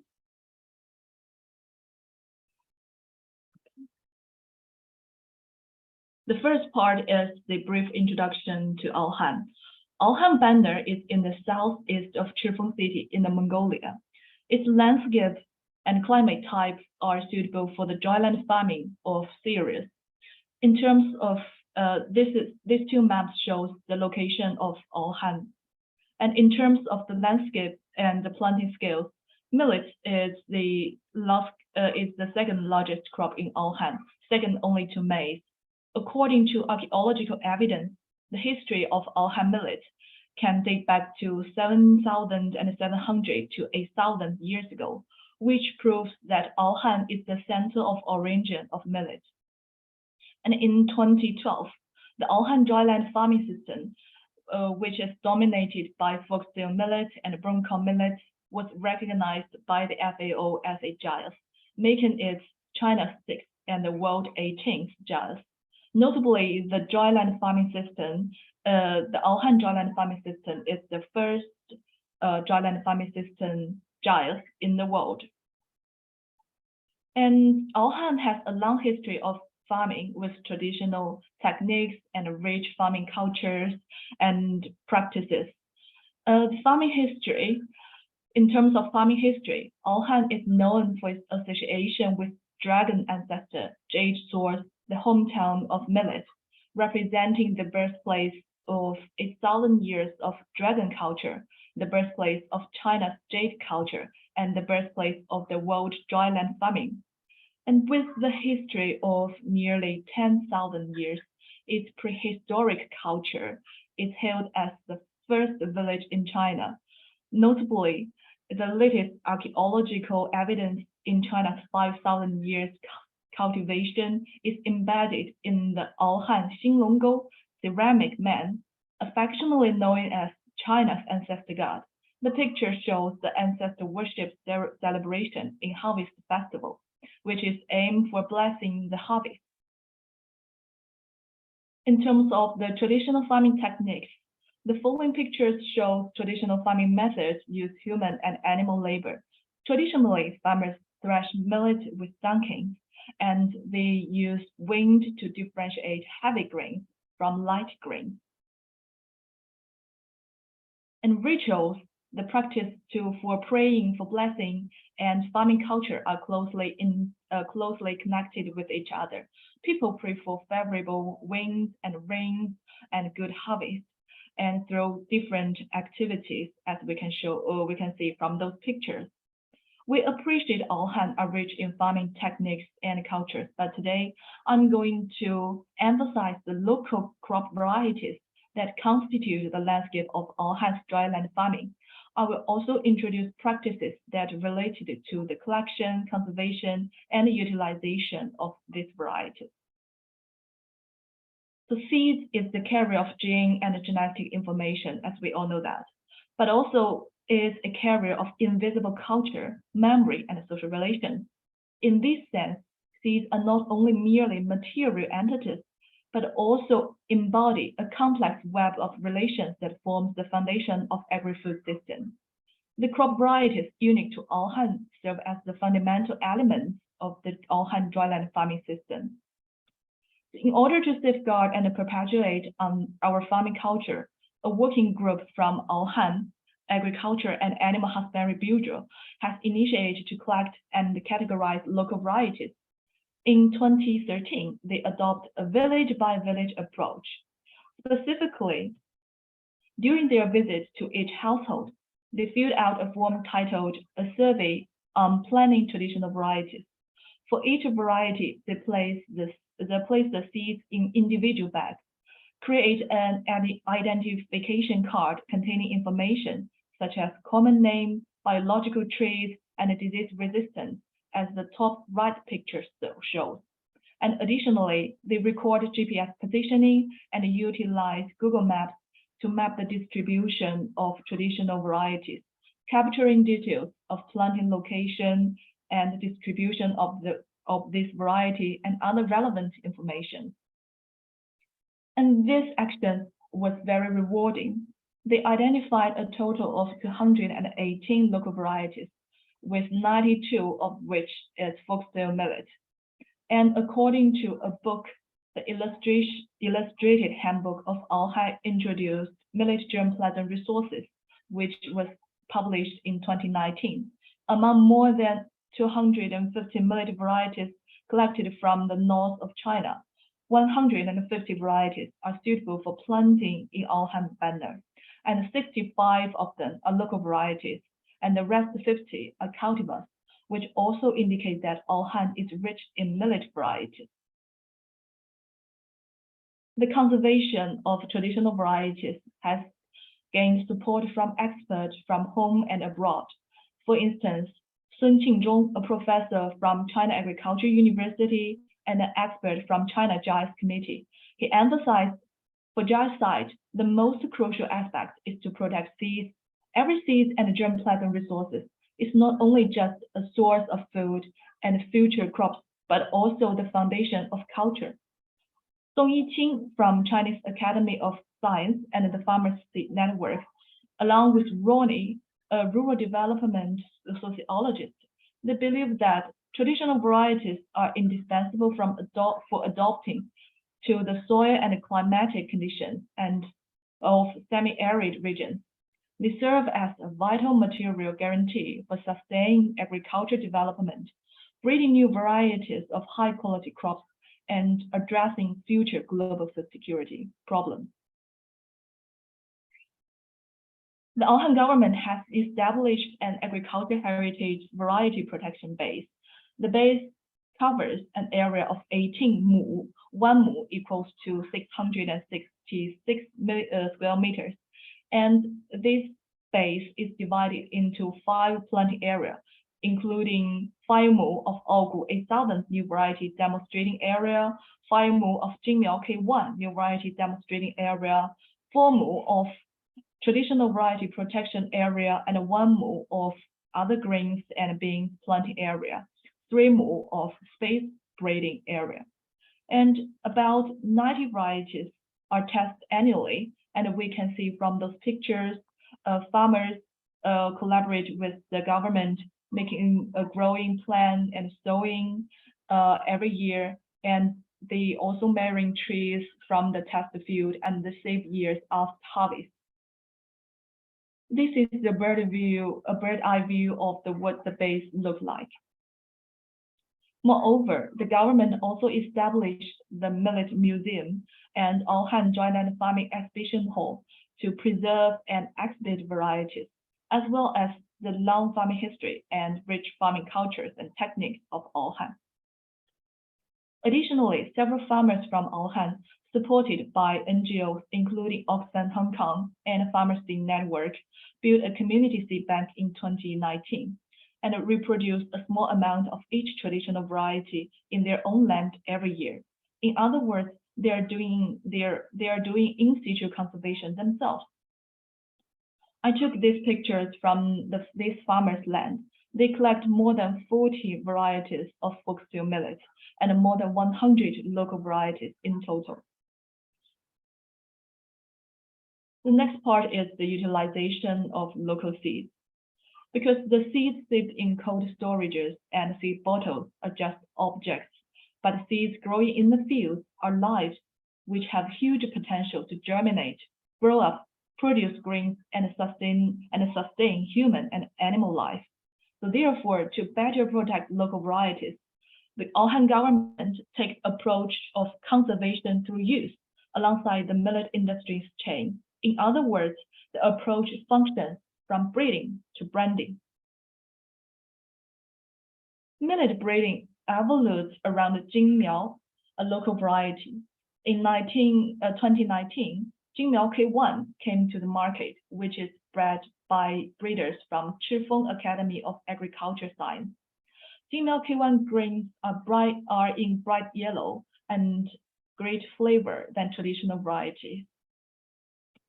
In 2022, another variety, Aogu 8000, came out, which is bred by a private breeder from Pengcheng Seed Company.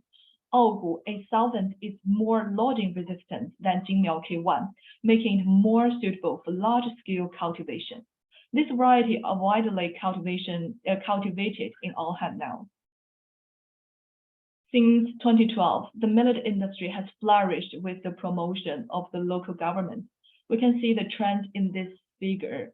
And in 2012, the growing area is 0.4 million mu, and in 2019, it grows to 0.92 million mu, which is more than doubled.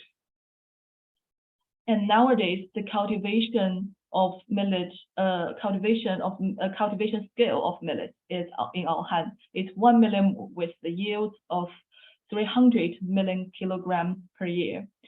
Thereinto, 296,000 mu are grain cultivation, 60,000 organic cultivation, and 100,000 selenium cultivation, making Alhan the largest production base at the county level in China and the hometown of China's foxtail millet. Alhan government also promotes mechanized farming techniques, and it also research and formulate the grain cereals crop mechanized production technique regulations, and these regulations fill the gap in the technical regulations of cereal planting and harvesting, and it also recognized and implemented as a local standard by the Inner Mongolia Autonomous Region. There are 34 leading enterprises of Alhan millet production and processing in the whole county. including 1 national leading enterprise and 4 provincial leading enterprises. 366 grain cooperations have been built, including 3 demonstrative cooperations at the state level. Together, all of these enterprises and corporations, the annual production of millet is about 170,000 tons, and the annual output value is about 2 billion yuan. In terms of the storage, in order to ensure the quality of millet, Alhan government strengthens the construction of intelligent storage, taking the approach of production-based plus enterprise plus storage. There are some storage have been built with capacity of 300,000 tons of millet grain and constant temperature and humidity, which can ensure the annual supply of millet. In addition to common grains, some special products also have their selling point. Another case is about the promotion of organic 4 colors millet. The term of 4 color millet refers to 4 land races with different green colors respectively, which are specifically called 兔子嘴小白米, this variety name, and it literally is rabbit mouth-like small white millet.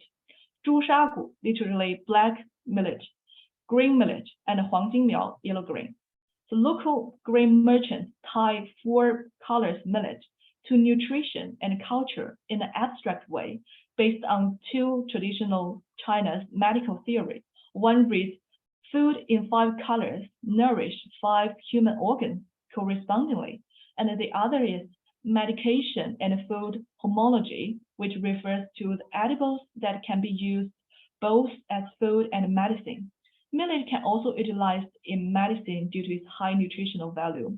Nutritional products are also popular with consumer market. For example, the grains that rich in selenium elements, grain less processed with preserved embryo, and so on. These pictures show some deep processed millet products like millet drinks and millet crepes and millet noodles. And all of these are millet made food, like millet powder, yeah, like millet noodles, millet sponge, and millet crabs, millet wraps. All of them are delicious, and I've tried most of them during my research. And moreover, the Alhan also try to promote the industrial integration, rely on the green high quality green plant base.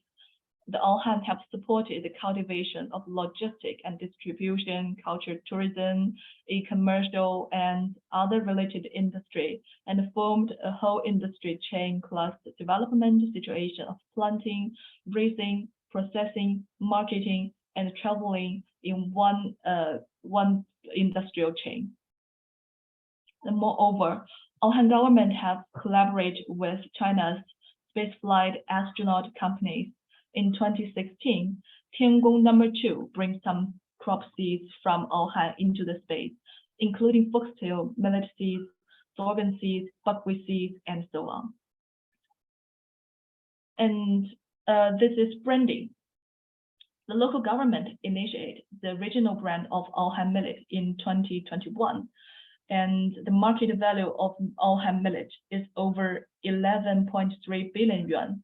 And Alhan government has developed Alhan millet brand strategy development planning, released Alhan millet logo and advertising slogan and cartoon image, and we can show this yellow cartoon image is the Alhan millet image. And Alhan millet also advertised in the CCTV, and Alhan millet boiled Chinese flavor has become a household well-known slogan. Alhan government have organized 10 World Conference on the origin and development of millet, and from the green to industrial development, from heritage protection to branding, from industrial integration to rural revitalization, experts, scholars, government officials, and technicians have proposed the direction of industrial development from different perspectives, promoting the formation of the result and the production and the development of Alhan agriculture heritage system. And this year, the year of 2023, is the year of millet, which is also announced by the FAO. And we can see the potential of millet, like the low carbon footprint and climate resilience and the nutritional benefits and a sustainable alternative to major cereals. So we believe that foxtail millet alongside other kinds of millet have the potential to increase the local resilience for local farmers and also to help cope with the changing climate. And this is all of my presentation. Thank you. Thank you very much, Ms. Jankoi. It's very interesting since the recognition of the GIAHS 2012 as the conservation of local seed, local biodiversity, and throughout with the participation in all sectors, government, business, local community, research and development, you can create not only the conservation of the local seed, but also create the economy of the community as well as can be a new product. And then it can be a new selection alternative for other stable food in China. And as you show, there's a variety that you can make familiar, and it looks very yummy. And I think that it's really contribute since the recognition and participation. That's the key to the GIAHS site management and dynamic development. Thank you so much. This is the experience from China. And now we will take everybody to Chile. To Chile is from Ms. Teresa Gurotia. She's a biologist and she has a master degree in ecology. As her expertise as an environmental policy for agricultural sector, sustainable management of natural resources and biodiversity, and the policy on genetics resource. She worked for the Office of Agricultural Study and Policy of the Ministry of Agriculture of Chile as Environment, Genetic Resources, and Biosafety Advisor.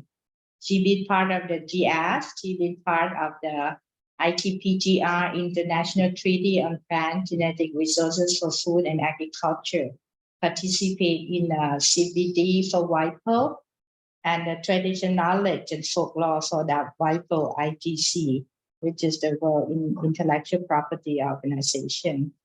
Those are interesting, and then you can bring all those expertise and then share with us for the GIAHS site for the Chile Agriculture Archipelago of Chile, GIAHS. The floor is yours, Ms. Teresa Aguirre.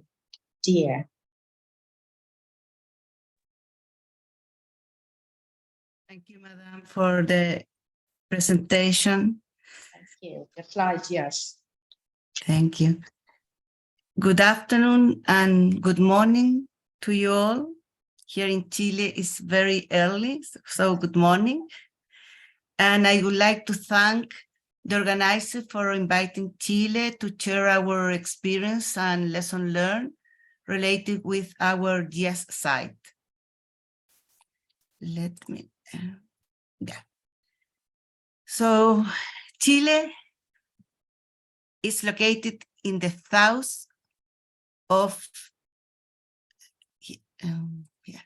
it's located in the south of South America, and our GIAHS site is located in the south of Chile.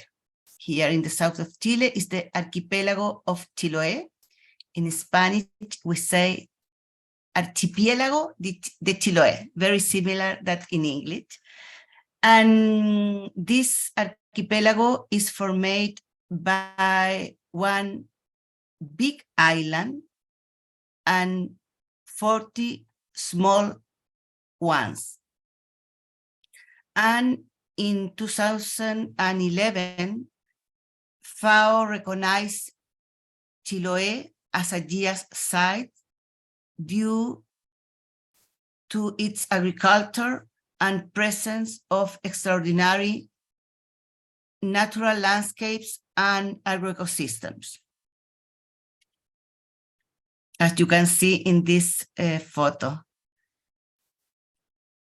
So some characteristic of the archipelago of Chiloé. The production system is characterized by combining agriculture, livestock, forestry, fishing, while collecting with sustainable management practices, including agroecology and organic. Presence of high and significant agrobiodiversity, as well as endemic and native wild species. Chiloé is one of the center of origin of potatoes. Currently, there are around 250 varieties of native potatoes.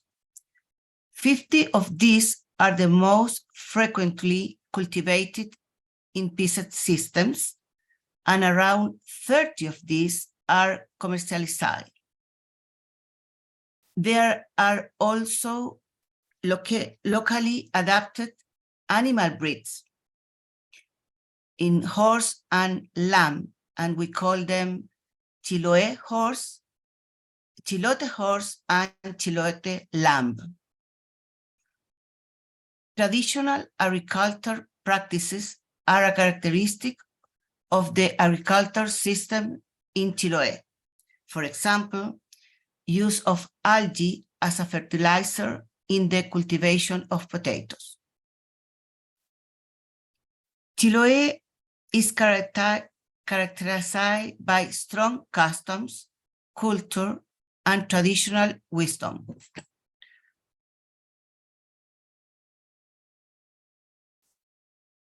In 2000, the Church of the Archipelago of Chiloé were declared a World Heritage Site by UNESCO.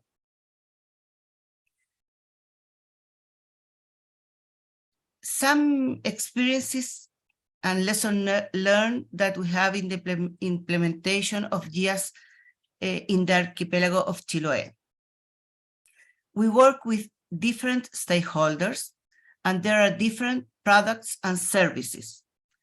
For example, agriculture and forestry products, collection of non-timber forest products, craft, local gastronomy, and tourism.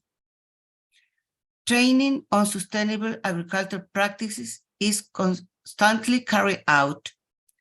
Diffusion of and training on traditional practices and knowledge from farmer to farmer. Touristic routes have been developed through the articulation of farmers and artisans with tourist companies. Gastronomic and craft fairs, mainstreaming GIAHS through public and instrument policies, support from Ministry of Agriculture to rescue and valorize agro-food heritage. The main result that we have in the implementation and our experience with GIAHS site is that GIAHS has allowed the empowerment of local community about their agriculture and cultural heritage, as well as the recognition and valorization of cultural identity, contributing to territorial development with cultural identity. Other main result that we can share is that we developed a brand that we call in Spanish Sipam Chiloé brand, so it's GIAHS Chiloé in English, GIAHS Chiloé brand, which add value to products and services of the archipelago of Chiloé. This is a territorial brand registering in our National Institute of industrial property. And also we can contribute to conserve and sustainable use of agrobiodiversity and genetic resources. The sectors involved in the CIPAM Chiloé brand are farmers, handicraft person, rural tourists, hotel and restaurant, and tour operators. All of these use the CIPAM Chiloé brand. Thank you so much for your attention. Thank you so much. This is another approach, another utilization and dynamic conservation from Chile. And this is like a territory. I think from the whole presentation, it really echoes what Mr. Endo said, that GIAHS is the sites, is the systems. It's not about the products, but the products come later when you manage and you conserve and be participatory with all stakeholders, with the emphasize or give the recognition to the local community. And it is a bottom up, so all the government and other sector be part of the supportive through branding, through development of the new product, through other sector or segment of the business of the local. And thank you all for this session. It's really great. And you can see that GIAHS is not limited to any one system, but it is the uniqueness at your local community, at your local site. And we have to identify and share the history and the heritage and recognize how the farmers and the community can work in one and then contribute from the past to the present and thus contribute to the future. In the chat, I don't see any questions or any answer. So maybe in this session and then with Mr. Endo and Mr. Puzzle, if you want to give another last word with 1 minute each, I think you can have the last round before we finish in this first session of the webinar today. So is there anybody would like to have the last comment or last word? 1 minute. The floor is yours. You can turn on your mic and share because I don't see any hands or anything.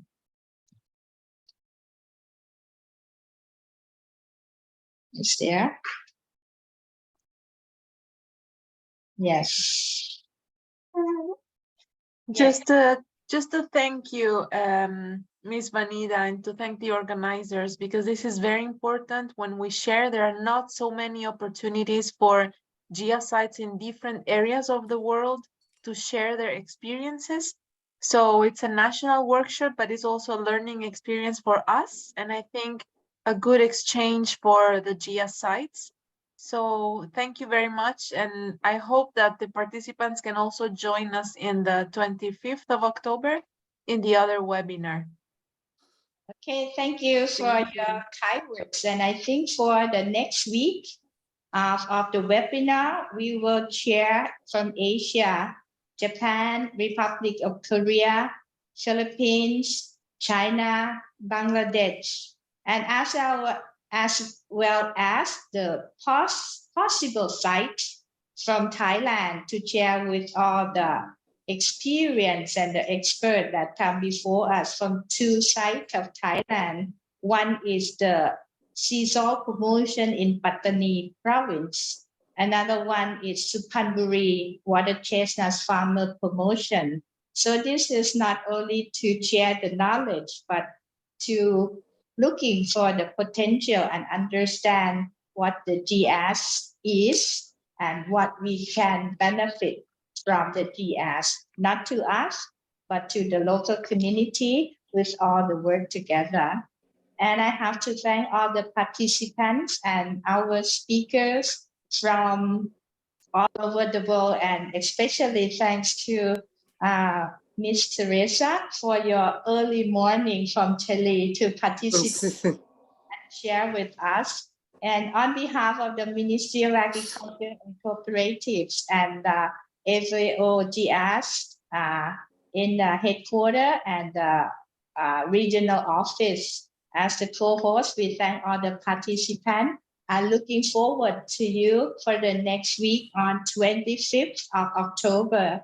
And we share the links that you can get all the information. If there are anything that my apology of the pronounce the word this wrongly, but that part of is the beauty of the language, right? So thank you all, and thank you so much, and see you next week on 25th of October, afternoon in Thailand, but the morning in Rome and in other places like Chile, very early morning. Thank you and have a good day, and you can see this later on. Thank you so much, everybody. สวัสดีค่ะ ขอบคุณทุกท่านนะคะ Thank you. Thank you. Bye bye. Thank you very much. Thank you. Bye bye. Bye bye.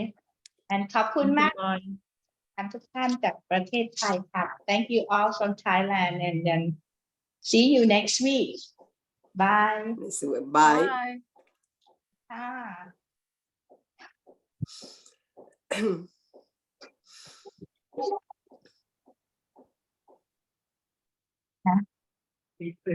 เราข้างล่างใช่ไหมใช่ยังไง